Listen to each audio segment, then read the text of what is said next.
உங்கள் யாவருக்கும் நமது ஆண்டவராக இயேசு கிறிஸ்து அன்பின் நாமத்தினாலே அன்பின் வாழ்த்துக்களை முதலாவது இந்த ஒரு மாலை பொழுதிலே தெரிவித்துக் கொண்டு விசேஷமாக கூட இந்த ஒரு நாளிலும் நாம் மீண்டுமாக வேதாகமத்தின் அடிப்படை சத்தியங்களை நாம் கற்றுக்கொள்ள தேவன் கிருபை தந்திருக்காங்க. இந்த நாளிலும் கூட நம்முடைய அன்பு சகோதரர் அவர்கள் அறிவித்த வண்ணமாக நம்ம பார்க்கிற வேத பாடம் பார்த்தீங்கன்னா நமக்கு புதுசல்ல. கடந்த வாரம் நம்ம பார்த்த வேத பாடத்துடைய ஒரு தொடர்ச்சியை தான் நாம பார்க்க போறோம். 2ஆம் உலகம் பாகம் 2. எடுத்தோடனே பாடத்துக்குள்ள போகாம ஒரு கேள்வியோட என்ன பண்ணலாம். போன வாரம் பாடம் ஆரம்பிச்சோம் இல்லைங்களா, இதே இடத்துல இந்த டைமுக்கு. அப்போ ஒரு கேள்வியோட அந்த பாடத்தை நம்ம ஆரம்பிச்சோம். அந்த கேள்வி என்ன அப்படிங்கிறது இந்த வாரம் நீங்க ஞாபகப்படுத்தி சொல்ல முடியுமா? கேள்வி புரியலையா? ஏன் தேவன், அது போன வாரத்துக்கு முந்தின வாரம், பட் இருந்தாலும் சகோதரிக்கு நன்றி தான். போன வாரத்துக்கு முந்தின வாரமே பாத்தீங்கன்னா தேவன் ஏன் மனுஷனை படைச்சார் அப்படிங்கிற ஒரு கேள்வியோடு ஆரம்பிச்சோம். ஏன் தேவன் முதலாம் உலகத்தை அழிச்சார்? பாவம் பெருகினாலதான் அழிச்சாரா அப்படின்னு பார்க்கும் பொழுது இல்ல, ஒரு தெய்வ பக்தி உள்ள ஒரு சந்ததி வரணும்னு தேவன் மனுஷனை படைச்சார். பட் தெய்வ பக்தியற்ற சந்ததி, ஒரு ராட்சத சந்ததி வந்தனால முதலாம் உலகத்தை என்ன பண்ணாருன்னா அழிச்சார் பார்த்தோம். போன வாரம் ஆரம்பிக்கும் போது கூட தெய்வ பக்தி உள்ள சந்ததி இந்த 2வது உலகத்திலேயாவது வந்துச்சா அல்லது இனிமேல் வருமா அப்படிங்கிற ஒரு கேள்வியோடு ஆரம்பிச்சோம். ஒரு இடத்துல நிறுத்தணும். போன வாரம் சப்ஜெக்ட நிறுத்தும் போது என்ன சொன்னா, தெய்வ பக்தி உள்ள சந்ததி வருது 2ஆம் உலகத்துல. அதனுடைய துவக்கம் யாருன்னா ஆபிரகாம். ஆபிரகாமுடைய சந்ததியை தான் கடவுள் என்ன பண்ண போறாருன்னா ஆசீர்வதிக்க போறார் அப்படிங்கிறதுக்கு உண்டான விஷயங்களை தான் லாஸ்ட் வீக் பார்த்தோம். நம்ம இறுதியா நம்ம முடிக்கும் போது கூட நம்ம சொன்னோம். 3 உலகங்கள் அப்படிங்கிற இந்த மேஜர் டைட்டில்ல முதல் உலகம் பார்த்துட்டோம், 2ஆம் உலகத்துடைய இறுதியில நம்ம இருக்கிறோம்னு பார்த்தோம். 2ஆம் உலகத்துடைய செகண்ட் பார்ட்ல இருக்கிறோம். அந்த ஆசீர்வாதத்திலிருந்து இன்னைக்கு பாடத்தை என்ன பண்ணலாம்னா நம்ம துவங்கலாம், வாசிக்கலாம். ஆதியாகமம் 22வது அதிகாரம் வசனம் 17. ஆதியாகமம் 22ஆம் அதிகாரம் 17ஆம் வசனம். நான் உன்னை ஆசீர்வதிக்கவே ஆசீர்வதித்து உன் சந்ததியை வானத்து நட்சத்திரங்களைப் போலவும் கடற்கரை மணலைப் போலவும் பெருகவே பெருக பண்ணுவேன். தேவன் ஆபிரகாம் கிட்ட கொடுக்கிறார் விசேஷமான ஒரு ஆசீர்வாதம். நான் உன்னை ஆசீர்வதிக்கவே ஆசீர்வதித்து. நம்ம அடிக்கடி நம்ம சொல்வது உண்டு, நீ ஒரு ஒன்னன்னைக்கு இந்த மாதிரி எல்லாம் வசனம் நம்ம கைக்கு வரும். பட் இந்த பிளஸ்ஸிங்க ஆபிரகாம் வாங்கறதுக்கு எவ்வளவு ரிஸ்க் எடுத்தாருங்கிறது தான் கடந்த வாரம் பார்த்தோம்.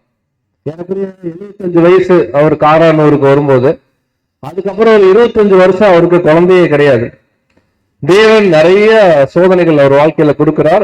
இறுதியா ஒரு குழந்தையும் கொடுத்து, ஈசாக்குன்ற ஒரு மகனையும் கொடுத்து, எனக்கு அந்த மகனை நீ என்ன பண்ண மோரியா மலையில கொண்டு வந்து பலி செலுத்து அப்படின்னு சொல்லும் போது கூட ரொம்ப விசுவாசமா, கண்டிப்பா ஈசாக்கு நான் பலி கொடுத்தாலும் தேவன் எனக்கு திரும்ப இந்த பிள்ளையை உயிர்த்தெழுப்பி கொடுப்பாரு அப்படிங்கிற நம்பிக்கையோட என்ன பண்றாருன்னா அங்க பலி செலுத்த துணியறார்.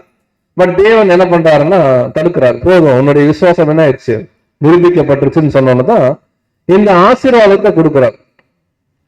எந்த விஷயத்த ஆதாம் கிட்ட தேவன் எதிர்பார்த்தாரோ அது அங்க ஃபெயிலியர். ஒரு மரம் ஒரு பழம் அதை சாப்பிடக்கூடாதுன்னாரு. ஆனா ஆபிரகாம் அனுபவம் இல்லாத நாள் என்ன பண்ணிட்டாருன்னா சாப்பிட்டாரு ஏவாள் மூலமா. பட் அதே மாதிரி ஒரு சோதனை, இன்னும் சொல்ல போனா அதை விட ஒருபடி மேல சோதனை யாருக்குன்னா ஆபிரகாம். பட் இந்த சோதனையில பாத்தீங்கன்னா ரொம்ப தெளிவா ஆபிரகாம் என்ன பண்றாருன்னு கேட்டீங்கன்னா, சாங் எங்கேயோ பாடிட்டு இருக்கு, இங்க பாடிட்டு இருக்கு, பரவாயில்ல, ஓகே. ஆதாம் கிட்ட எதிர்பார்த்த ஒரு விஷயம் ஆதாம் சரிவர அங்க செய்யல, நம்ம பாக்குறோம் ஒரு வீழ்ச்சி. பட் அதே விஷயம் பாத்தீங்கன்னா ஆபிரகாம் என்ன பண்றாருன்னா ரொம்ப அருமையா கீழ்படுகிறார். கீழ்படிஞ்சோன்னு தேவன் கொடுக்கிற பிளஸிங் தான், வானத்து நட்சத்திரங்களை போல் என்ன பண்ணுவான், உன் சந்ததியை பெருக பண்ணுவேன். வானத்து நட்சத்திரம் மட்டும் கிடையாது, உன்னுடைய சந்தேகத்திலே பாத்தீங்கன்னா கடற்கரை மணலத்தனியாயும் நான் என்ன பண்ண போறேன்னா ஆசீர்வாதம். ஒரு 2 விதமான சந்ததிகளை குறித்து அவர் சொல்றார். இங்கதான் நிறுத்தணும் கடந்த வாரம் பாடத்தை. இங்க இருந்து இப்ப என்ன பண்ணலாம்னா தொடர்ச்சி நம்ம கொண்டு போகலாம். இந்த 2 சந்ததியை வச்சுதான் ஒட்டுமொத்த உலகத்தையும் தேவன் என்ன பண்ண போறார், ஆசீர்வதிக்க போறாரு. நீங்க சொல்லுங்க, நம்முடைய ஆண்டவராக இயேசு கிறிஸ்து இந்த பூமிக்கு வந்ததுடைய நோக்கம் என்ன அப்படின்னு கேட்டா ஒரு வரியில நம்ம என்ன சொல்லலாம்? பல வருஷமா கிறிஸ்தவர்களா இருக்கிறோம், பைபிள்ல தலைகளா என்ன பண்ணியிருக்கிறோம், அடைச்சு குடிச்சிருக்கோம். ஒரு எளிமையான கேள்வி, இயேசு கிறிஸ்து இந்த உலகத்துக்கு வந்ததுடைய நோக்கம் என்ன? பாவிகளை ரட்சிக்க. பாவம் செய்யாத மனுஷன் யாரா இருக்காங்களா? இல்ல. அப்ப ஒட்டுமொத்த உலகமும் என்னதான் இருக்கு? பாவத்துல இருக்கு. அப்ப உலகத்தை ஆக்கினிக்குள்ளாக தீர்க்கறதுக்கு நம்முடைய ஆண்டவர் வரல, உலகத்தை என்ன பண்றாரு? ரட்சிக்க வந்திருக்காரு.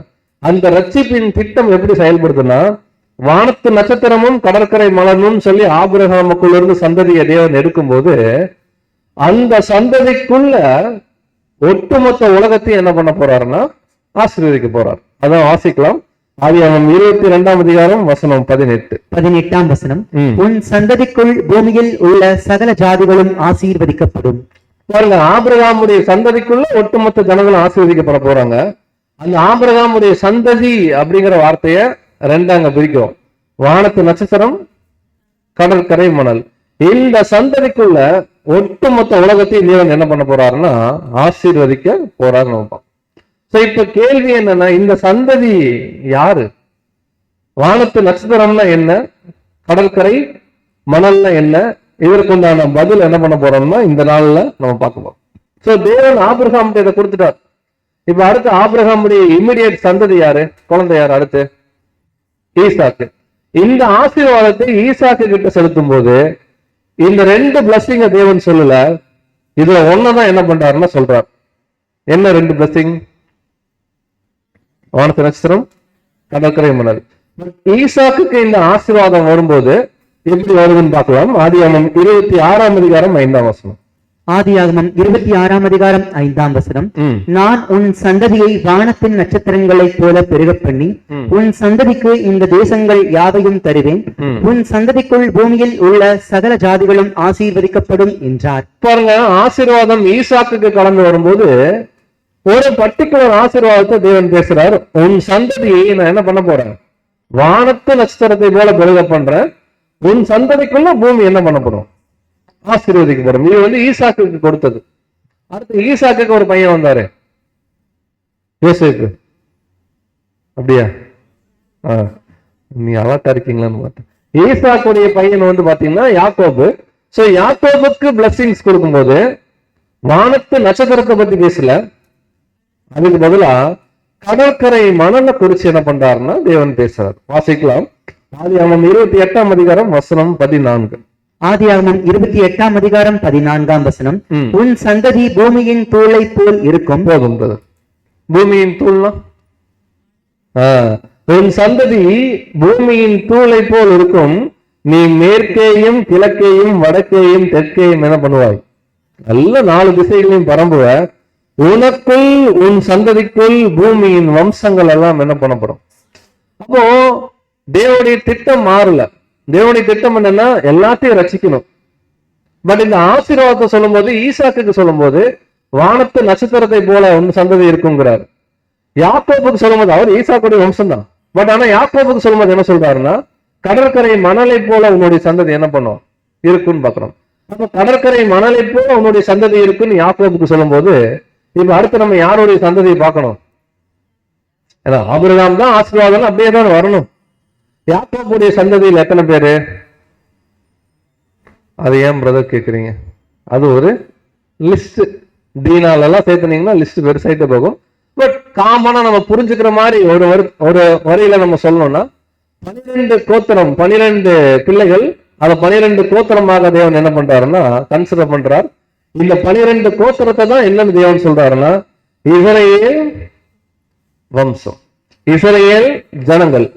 வேதாகமம் முழுக்க பழைய ஏற்பாட்டு காலத்துல எழுதப்பட்ட அத்தனை தீர்க்க தரிசனங்களும் அத்தனை விஷயங்களுமே இந்த இஸ்ரேல் மக்களை பற்றின விஷயமா தான் இருக்கிறத நம்ம கவனிக்கிறோம். ஏன்னா பழைய ஏற்பாடு முழுக்க இவங்களுடைய சரித்திரம் தான் இருக்கு.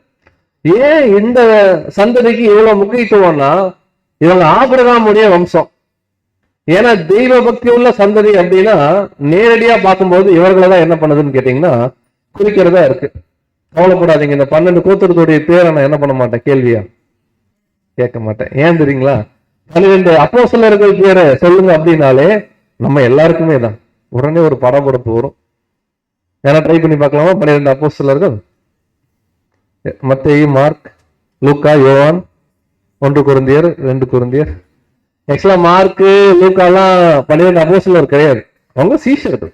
ஆனா மத்தேயு, யோவான் இருந்தாங்க. அந்த மாதிரி 12 கோத்திரம்னா நம்ம ஒருவேளை சிறு பிள்ளைகளை கேட்டா உடனே சொல்லுவாங்க. லேவி இல்லைங்களா, சிமியோன், காத், அப்படி போகும் ஒரு லிஸ்ட் பெருசா. பட் இவர்கள் தான் இஸ்ரேல் ஜனம் அப்படின்னு சொல்லி வேதாகமம் முழுக்க அநேக இடங்கள் என்ன பண்ணப்படுதுன்னா பேசப்படுது. இப்ப இந்த ஜனங்களுடைய வாழ்க்கையை நம்ம என்ன பண்ண போறோம்னா கூர்ந்து கவனிக்க போறோம். இன்னைக்கு என்ன ஒரு ஆசீர்வாதம் கேட்டீங்கன்னா, அநேகர் அல்லது ஒரு சிலருக்கு வேதாகமம் முழுமையா நம்ம படிச்சிருக்கக்கூடிய வாய்ப்பு இது வரைக்கும் இருந்திருக்காது. ஓரளவுக்கு தெரியும். பைபிள் படிச்சிருக்கீங்களா அப்படின்னு கேட்டா மத்தேயு, மார்க் தெரியுங்க, அப்போஸ்தலர்லாம் கொஞ்சம் படிச்சிருக்குங்க. ஆனா பழைய ஏற்பாடு படிச்சிருக்கீங்கன்னு கேட்டீங்கன்னா நிறைய பேருக்கு என்ன பதில் இருக்காதுன்னா கொஞ்சம் கொஞ்சம் தெரியும் அப்படின்னு. ஆனா இன்னைக்கு இந்த 1 மணி நேர கிளாஸ்ல பழைய ஏற்பாடு முழுக்க என்ன எழுதப்பட்டிருக்கிறதுடைய ஒரு சாராம்சம், ஒரு சுருக்கத்தை நம்ம என்ன பண்ண போறோம்னா ரொம்ப எளிமையா நமக்கு புரியும்படி பார்க்க போறோம். காரணம், தேவன் ஆசீர்வதித்த ஆபிரகாமுடைய சந்ததி நேரடியா யாரை குறிச்சுதான் இருக்குன்னா இந்த இஸ்ரேல் வம்சத்தை குறிச்சுதான் என்னன்னு கேட்டீங்கன்னா இருக்குது. நம்ம இப்ப என்ன கண்டுபிடிக்க போறோம், தெய்வ பக்தி உள்ள சந்ததி யாருன்னு கண்டுபிடிக்கிறதுக்கான தேடல் இப்ப என்ன ஆகுதுன்னா ஸ்டார்ட் ஆகுது. சோ இந்த இஸ்ரேல் ஜனங்கள் எங்க குடி இருந்தாங்க அப்படின்னு கேட்டீங்கன்னா, ஆபிரகாமுக்கு கொடுத்த வாக்குத்தத்த தேசம் கானான் நமக்கு தெரியும். இந்த கானான் தேசத்துல பின் நாட்கள் வந்து செட்டில் ஆனாங்க. அது வரைக்கும் நிறைய இடங்கள் போயிட்டு வந்தாங்க. சோ இந்த தேசம் தான் இஸ்ரேல் அப்படின்னு சொல்லுவாங்க. இன்னைக்கும் இஸ்ரேல் நீங்க அடிச்சீங்கன்னா இன்னைக்கு பல பிரச்சனை என்ன ஆயிட்டு இருக்கு, இஸ்ரேல்ல போயிட்டு இருக்கு. எல்லா தேவனுடைய தீர்க்க தரிசனங்கள் நிறைவேறிட்டு இருக்கிறதா நம்ம பாக்குறோம் இல்லைங்களா. சோ இதான் இஸ்ரேலுடைய 12 கோத்திரங்கள். அதுல விசேஷமா வந்து பாத்தீங்கன்னா எப்ராயிம், மனாசே அப்படிங்கக்கூடியவங்க வந்து யோசேப்புடைய பிள்ளைகளை தேவன் உள்ள கொண்டு வர்றார். இதெல்லாம் அந்த கோத்திரத்துடைய சரித்திரம். பட் ஜெனரலா 12 கோத்திரம் அப்படின்னா இவங்க தான் இஸ்ரேல். ரூபன்ல ஆரம்பிச்சு மனாசே வரைக்கும் என்ன ஆகுதுன்னா வருது. சோ விசேஷமா 12 பிள்ளைகள் யாக்கோபுக்கு. அந்த 12 பிள்ளைல யாக்கோபு ரொம்ப நேசிச்ச பையன் யாரு? நீங்க கொஞ்சம் தலையை கீழே போட்டீங்கன்னா கேள்வி கேட்டுருவோம். யாக்கோபு இருந்தாரா? இப்படி கேள்வி போகணுமா? ஆதாம் இருந்தாரா? இருந்தாரா இல்லையா? ஆபிரகாம் இருந்தாரா? ஆபிரகாமுக்கு ஒரு பேரன் யாக்கோபு இருந்தாரா?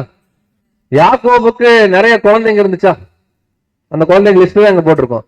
இதுல யாக்கோபு அதிகம் நேசித்த நபர் யார்? ஒரு க்ளூ கொடுக்கணும் அப்படின்னா அவருக்கு மட்டும் ட்ரெஸ் ஸ்பெஷலா போட்டு விட்டார். ஒரு பலவர்ண அங்கி கொடுத்தாரு. யாருக்கு அப்படின்னு கேட்டீங்கன்னா யோசேப்பு.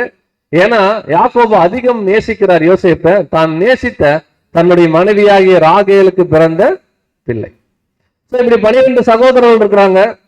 ஒரு தருணம் வருது, எல்லாரும் வளர்ந்துடுறாங்க. எல்லாரும் ஒரு டீனேஜ் வயசை தாண்டி போனோன்னு அப்பா ரொம்ப வந்து யோசேப்பை நேசிக்கிறார் அப்படிங்கறது மற்ற பிரதர்ஸுக்குலாம் என்னன்னு கேட்டீங்கன்னா ஒரு பொறாமை. சோ பொறாமை வந்தோன்னா என்ன பண்றாங்க இவங்க எல்லாரும் சேர்ந்து?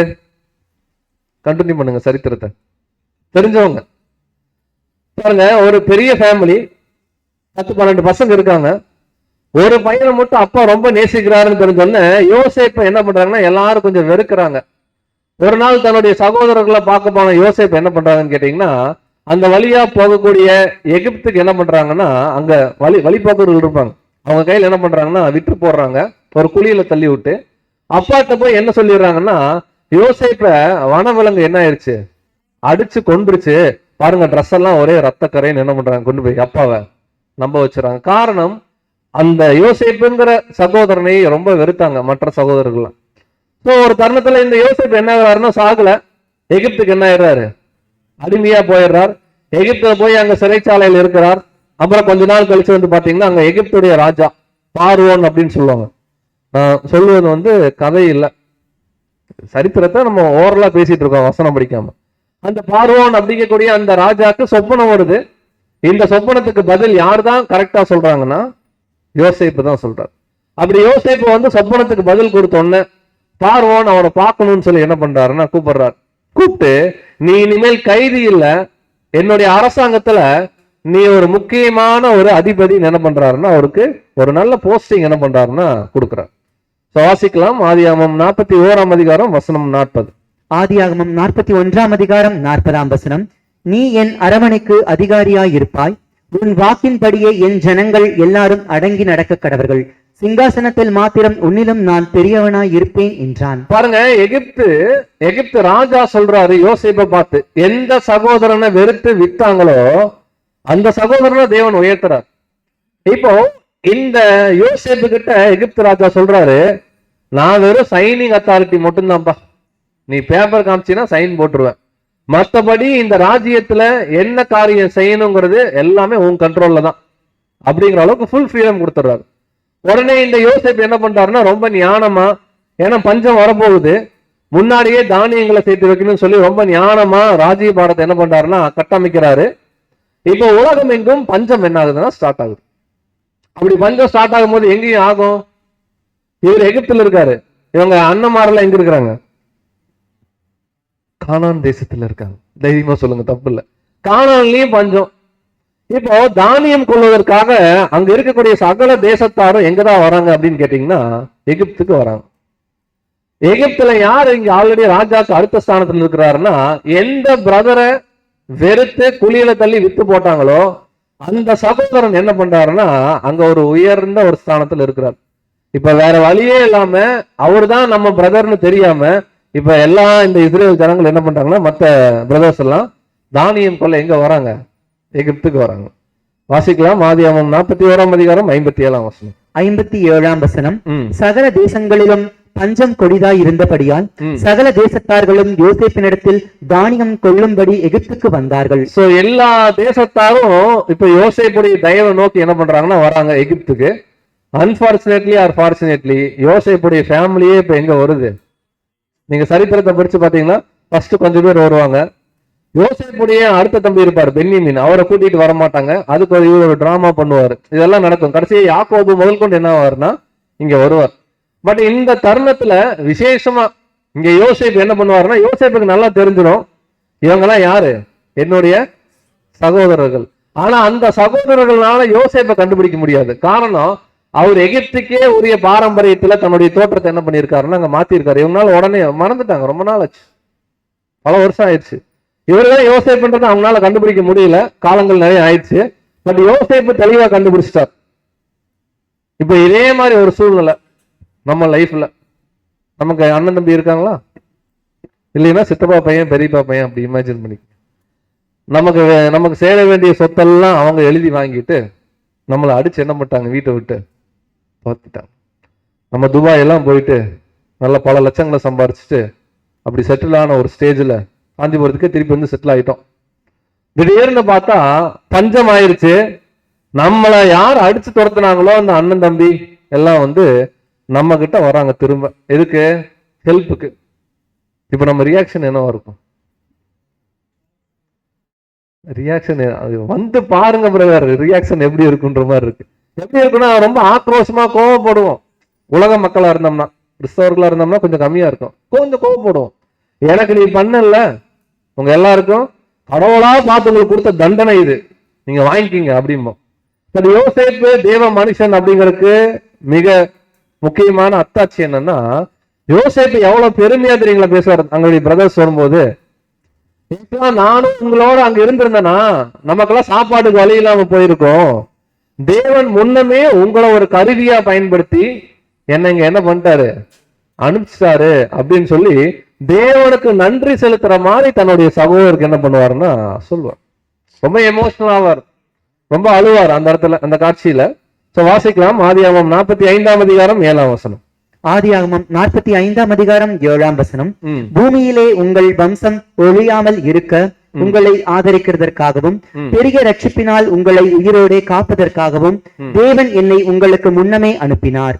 பாருங்க, தேவன் சொல்றார் உங்கள் வம்சம் அழியாதிருக்கிறபடிக்கு தேவன் ஏதோ ஒரு திட்டம் போட்டு நீங்க என்ன குளிர தள்ளி நான் இங்க வந்து என்ன ஆயிட்டேன், ஆல்ரெடி ராஜாவா செட்டில் ஆயிட்டேன், தேவன் நம்ம குடும்பத்தை காப்பாத்திட்டார் அப்படின்னு சொல்லி ரொம்ப அப்படியே எதிர்மாறா பேசும்போது அவங்க சகோதரர்களாலே என்ன பண்ண முடியலன்னா தாங்க முடியல. உடனே கேட்பார், எல்லாரும் இருக்காங்க, அப்பா எங்க அப்படின்னு கேட்பார். உடனே அவங்க போய் யாக்கோபை என்ன பண்ணுவாங்க, அழைச்சிட்டு வருவாங்க. இப்படி யோசேப்பு நிமித்தம் இந்த ஒட்டுமொத்த இந்த இஸ்ரேல் மக்கள் அவங்க பிரதர்ஸ் எல்லாருமே 70 பேரா எகிப்துக்குள்ள வருவாங்க. லட்சக்கணக்கில் சந்ததி என்ன ஆயிரும் அப்படின்னு கேட்டீங்கன்னா பெருக ஆரம்பிச்சிடும். பட் இவங்களுக்கு கோசோன் அப்படிங்கிற ஒரு தேசத்தை கொடுத்து நல்ல செல்வ செழிப்பா யோசேப்பு வச்சிருப்பார். பட் காலங்கள் செல்லுது. யோசேப்பு ஒருத்தர் ராஜாவை அப்பாயின்ட் பண்ணார்ல, அவரு மறிச்சிடுறாரு. வேற ஒரு ராஜா வராரு, பார்வோன் அப்படிங்கிற இன்னொரு ராஜா வரும்போது இந்த இஸ்ரேல் ஜனம் லட்சக்கணக்கில் மாறிட்டாங்க. இந்த இஸ்ரேல் மக்களை ஒழுங்கா என்ன பண்ணலன்னா ட்ரீட் பண்ணல. ஆனா யோசேப்பு சாகும் போதே சொன்னார், இங்க நல்லா இருக்கு எகிப்து, இங்கேயே செட்டில் ஆயிடலாம்னு என்ன பண்ணாதீங்க, பிளான் போடாதீங்க. நம்முடைய சொந்த தேசத்துக்கு நம்ம என்ன ஆகணும், போகணும்னு சொன்னார். அப்படி போகும்போது என்னுடைய எலும்பு, நான் செத்து போனா என்னுடைய எலும்புகளை நீங்க காணான்ல கொண்டு போய் என்ன பண்ணுங்க, புதைங்க அப்படின்னு சொல்றார். வாசிக்கலாம். ஆதியாகமம் 50ஆம் அதிகாரம் 24ஆம் வசனம். ஆதியாகமம் 50ஆம் அதிகாரம் 24ஆம் வசனம். யோசேப்பு தன் சகோதரரை நோக்கி, நான் மரணமடைய போகிறேன், ஆனாலும் தேவன் உங்களை நிச்சயமாய் சந்தித்து நீங்கள் இந்த தேசத்தை விட்டு தாம் ஆபிரகாமுக்கும் ஈசாக்குக்கும் யாக்கோபுக்கும் ஆணையிட்டு கொடுத்திருக்கிற தேசத்துக்கு போக பண்ணுவார் என்று சொன்னதும் அன்றி. நல்லா கவனிங்க. ஆபிரகாமுடைய சந்ததிக்குள்ள வானத்து நட்சத்திரம், கடற்கரை மணல். இப்ப அதுக்காக உள்ள போயிருக்கிறோம். இங்க ஆபிரகாம் சந்ததியில வந்த யாக்கோபுடைய பையன் யோசேப்பு சொல்றாரு, எகிப்து நல்லா இருக்குது அப்படின்னு இங்கே என்ன ஆயிடாதீங்க, செட்டில் ஆயிடாதீங்க. தேவன் திரும்ப உங்களை சந்திப்பார். அந்த ஆசீர்வாதமான தேசம், ஆபிரகாமுக்கு கொடுத்த தேசத்துக்கு என்ன பண்ணுவார், கூட்டிட்டு போவார். அப்படி போகும்போது நான் செத்து போனாலும் என்னுடைய எலும்பு என்ன பண்ணுங்க, பின்னாட்கள மோசே இந்த வேலையை கரெக்டா செய்வார். சோ இப்படி சொல்லி யோசேப்பும் மறுச்சிடுறார்.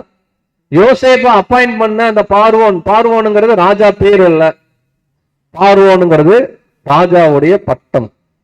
இன்னைக்கு சிஎம் அப்படின்னு சொன்னா, சிஎம்னா இன்னைக்கு ஒரு நபர் இருப்பார், இனி வரக்கூடிய நாட்கள் சிஎம்னா அந்த ரோலுக்கு வேற ஒரு நபர் வருவார். ஆனா சிஎம்ன்றது ஒரு டைட்டில். அந்த மாதிரி பார்வோனுங்கிறது ஒரு டைட்டில். வேற ஒரு பார்வோன் சார்ஜுக்கு வந்தோடனே யோசேப்பு மறுச்சிடுறார். அவர் முதல் டார்கெட் என்னன்னா, இந்த இஸ்ரேல் மக்களை அடக்கி என்ன பண்ணும், ஒடுக்கணும். இப்படி ஒரு சூழ்நிலை போகுது.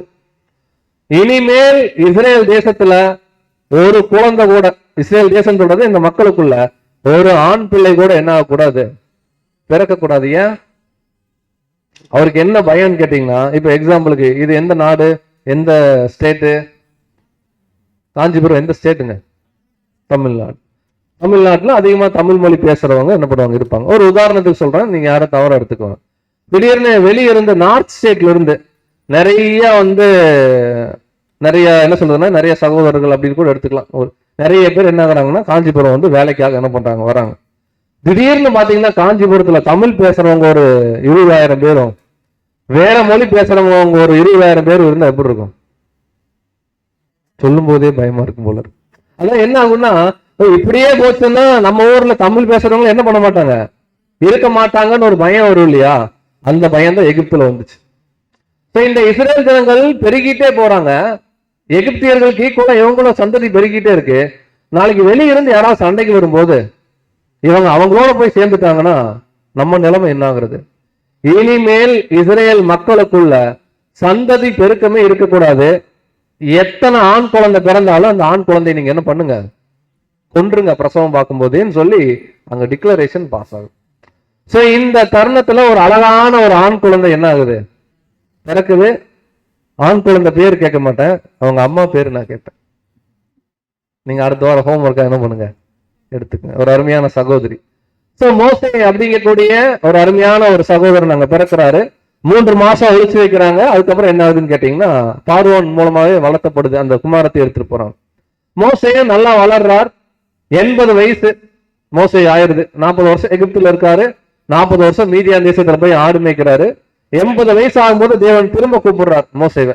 கூப்பிட்டு, என் ஜனங்களை நீ என்ன பண்ணு, கானானுக்கு கூட்டிட்டு போகணும். மோசே அனுப்புறாரு. ஏன்னா எகிப்துல என்ன பண்றாங்கன்னா, கஷ்டப்படுறாங்க. என்ன கஷ்டப்படுறாங்கன்னா, இந்த எகிப்தின் ராஜா இஸ்ரேல் மக்களை போட்டு அடிச்சு ஒடுக்கிட்டு இருக்காரு. பெண்டு நிமித்துறாரு. வேலை குடோன் கட்ட வேலைக்கு என்ன பண்றாருன்னா வச்சுட்டாரு. இப்ப நேரம் மோசே வர்றார். பார்வோன் ராஜா கிட்ட சொல்றார், எங்கள் தேவனாகிய கர்த்தருக்கு நாங்க ஆராதனை பண்ணணும், எங்களை என்ன பண்ணு, இந்த தேசத்துல இருந்து விடுவிச்சிரு அப்படின்னா, உடனே எகிப்தின் பார்வோன் ராஜா என்ன தெரியுங்களா சொன்னாங்க, யாரு ரொம்ப சம்பளம் கம்மியா வேலைக்கு ஆள் கிடைக்கும், உங்க ஆளுக்கு தான் என்ன பண்றாங்க, நல்லா வேலை செய்யறாங்க. அப்படியெல்லாம் உங்க ஆளுகளை என்ன பண்ண முடியாது, இஸ்ரேல் மக்களை விட முடியாது அப்படின்னு தேவன்கிட்ட போய் மோசே திரும்ப முறையிடுறார். தேவன் ஒரு 10 வாதை என்ன பண்ணார், 10 வாதை அனுமதிச்சார். 10 வாதை என்னென்ன? ஈரலாம். மத்தியானம் சாப்பிட்டதை கேட்கல. பாருங்க, குழந்தைகள்லாம் இருந்து வளர்ந்து வர்ற சகோதரிகள்லாம் சொல்லுவாங்க. 10 வாதைகள் பாத்தீங்கன்னா, முதல்ல தண்ணீர் ரத்தமா மாறும், தேசமெங்கும் தவளைகள் வரும், தேன் வண்டு இல்லைங்களா, அப்படியே ஒவ்வொன்றா வரும், காரிருள் கல்மலை எல்லாம் வரும். இறுதியா ஒரு வாதை வந்துச்சு, இந்த வாதையில தான் பார்வோன் அப்படிங்கிற ராஜா பயந்து இந்த தெய்வ பக்தி உள்ள சந்ததியா மாற போகிற இஸ்ரேல் மக்களை அங்கிருந்து என்ன பண்ணாரு, விடுவிச்சார். அந்த 10வது வாதை என்ன? தலைப்பிள்ளை சங்காரம் சொல்லுவோம். அப்படின்னா அங்க ஒரு ஆட்டுக்குட்டி அடிக்கப்பட்டு சில ப்ராசஸ் அங்க நடக்கணும். அது என்னங்கிறத டீட்டெயிலா நம்ம வருங்காலத்துல பார்க்கலாம். பட் அங்க இஸ்ரேல் தேசத்துல இருக்கிறவங்களுடைய தலைப்பிள்ளைகள் காக்கப்பட்டுச்சு, இஸ்ரேல் மக்களுடைய தலைப்பிள்ளைகள். பார்வோன் வீட்டுல இருக்கிற பையன்லாம் செத்து போயிட்டாப்ல. பயந்து பார்வோன் என்ன பண்றா அப்படின்னா, அன்னைக்கு நைட்டு நீங்க தயவு செஞ்சு ஊரை என்ன பண்ணுங்க, காலி பண்ணுங்க. 6 லட்சம் புருஷர்கள் மாத்திரம் 6 லட்சம் பேரு. அப்ப எத்தனை லட்சம் கிளம்பி இருப்பாங்க? ஒரு ஒரு ஒரு ஒரு ஹஸ்பண்டுக்கு ஒரு மனைவி வச்சுக்கோங்க, ஓகேங்களா? அந்த குடும்பத்துக்கு 2 பிள்ளைகள் வச்சுக்கோங்க மினிமம். நான் சொல்றது ஒரு ஃபேமிலிக்கு 4 பேர், 6 லட்சம் புருஷர்கள்லாம் 24 லட்சத்துக்கும் அதிகமான பேர் ஒரே ராத்திரியில் என்ன பண்றாங்க, கிளம்புறாங்க. யார் லீடர்? மோசே. மோசே இங்க சொன்னா 24 லட்சம் பேருடைய கடைசி நம்பர் எங்க இருப்பாரு? சென்னையில நின்று இருப்பாரு. கியூல நிக்க வச்சீங்கன்னா 24 லட்சம் பேரை. கரெக்டா இல்லையா? இல்லைன்னா அரக்கோணத்தில் நிப்பாரா? ஆனா இதெல்லாம் நம்மளால இமேஜினே பண்ண முடியல. எப்படி மோசே வழி நடத்தினார்? மைக் எடுத்துட்டு போறாரா? போற வழியில ஸ்பீக்கர் கொண்டு போனாரா? தெரியல. ஆனா தேவன் கைடன்ஸ் கொடுத்தார். அந்த கைடன்ஸ் என்னன்னா, தேவன் இந்த இஸ்ரேல் மக்களை வழி நடத்தும் போது 2 விசேஷமான ஒரு காரியம் கொடுத்தார். ஒண்ணு வந்து பாத்தீங்கன்னா மேகஸ்தம்பம், இன்னொன்னு அக்னி ஸ்தம்பம். பகல்ல இந்த மேகஸ்தம்பம் என்ன பண்ணும்னா குளிர்ச்சியா இருக்கும். பாலைவனத்தில் நடக்கும்போது அக்னி ஸ்தம்பம் வரும். இது எப்படி இருக்குன்னா ரொம்ப ஹீட்டா இருக்கும், ஹீட்டர் போட்ட மாதிரி இருக்கும், மிதமான ஒரு வெப்பம். வழி நடத்தினார். அதே போல போற வழியில தேவன் மோசையை மட்டும் மலை கூப்பிட்டு, நான் உங்களை விசேஷ சந்ததியா தெரிந்து கொண்டிருக்கேன்ப்பா, இந்த பிள்ளைகளை என்னுடைய கட்டளை எல்லாம் அவங்களை கேட்பாங்களா, நீ போய் கேட்டு சொல்லு, நான் சொல்றபடியாவது நடப்பாங்களான்னு என்ன பண்ண கேட்டு சொல்லணும்னு மோசை வந்து கீழே கேட்டார். தேவன் சொல்ற எல்லா கட்டளைக்கும் கீழ்ப்படிவீங்களா அப்படின்னு அந்த ஜனங்கள் என்ன சொன்னாங்க? ஏகமா என்ன பண்ணாங்கன்னா செய்வோம்னு கூட்டத்துல சொல்றதானே சொல்லிட்டான். வாசிக்கலாம். யாத்ராகமம் 19ஆம் அதிகாரம் 5ஆம். யாத்ராகமம் 19ஆம் அதிகாரம் 5ஆம் வசனம். இப்பொழுது நீங்கள் என் வாக்கை உள்ளபடி கேட்டு என் உடன்படிக்கையை கை கொள்வீர்கள், ஆனால் சகல ஜனங்களிலும் நீங்களே எனக்கு சொந்த சம்பத்தாய் இருப்பீர்கள், பூமியெல்லாம் என்னுடையது. பாருங்க, நீங்களே எனக்கு சொந்த சம்பத்து, பூமி எல்லாம் என்னுடையது. ஒரே ஒரு வார்த்தை தான் தேவன் கேட்டார். ஆதாம் கிட்ட சொன்ன மாதிரி, என் பேச்ச கேட்டு நடப்பீங்களா? இப்ப இதே கேள்வி தேவன் நம்ம கிட்ட கேட்டா என்ன சொல்லுவோம்? கூட்டமா சொல்றதானே, ஓ நாங்க என்ன பண்ணுவோம்? அதே மாதிரி சொன்னாங்க. இத சொல்லி கொஞ்ச நாள் கூட ஆகல, மோசேவை காணோம். அடுத்த கம்ப்ளைண்ட், எங்க லீடர் என்ன ஆயிட்டாரு, காணாம போயிட்டாரு. போய் 40 நாள் ஆச்சு, ஆளை காணுங்க, வேற ஆளை அப்பாயின்ட் பண்ணுங்க. நாங்க என்ன பண்றோம்? ரூட்டை திருப்பிட்டு வந்த வழியில எகிப்துக்கு போறோம். உடனே எங்க ஆரோனை டார்ச்சர் பண்ணி ஒரு பொன் கண்டுபிடி என்ன பண்ணாரு, செஞ்சு விக்கிரகாரம். தேவன் எதை வேணான்னாரோ அதை ஃபர்ஸ்ட் என்ன பண்ணாங்கன்னா பண்ணாங்க. தேவனுக்கு பயங்கர கோபம். எப்படியோ இந்த ஜனங்களை தேவன் என்ன சொன்னாருன்னா 40 வருஷம் சுத்த விட்டார்.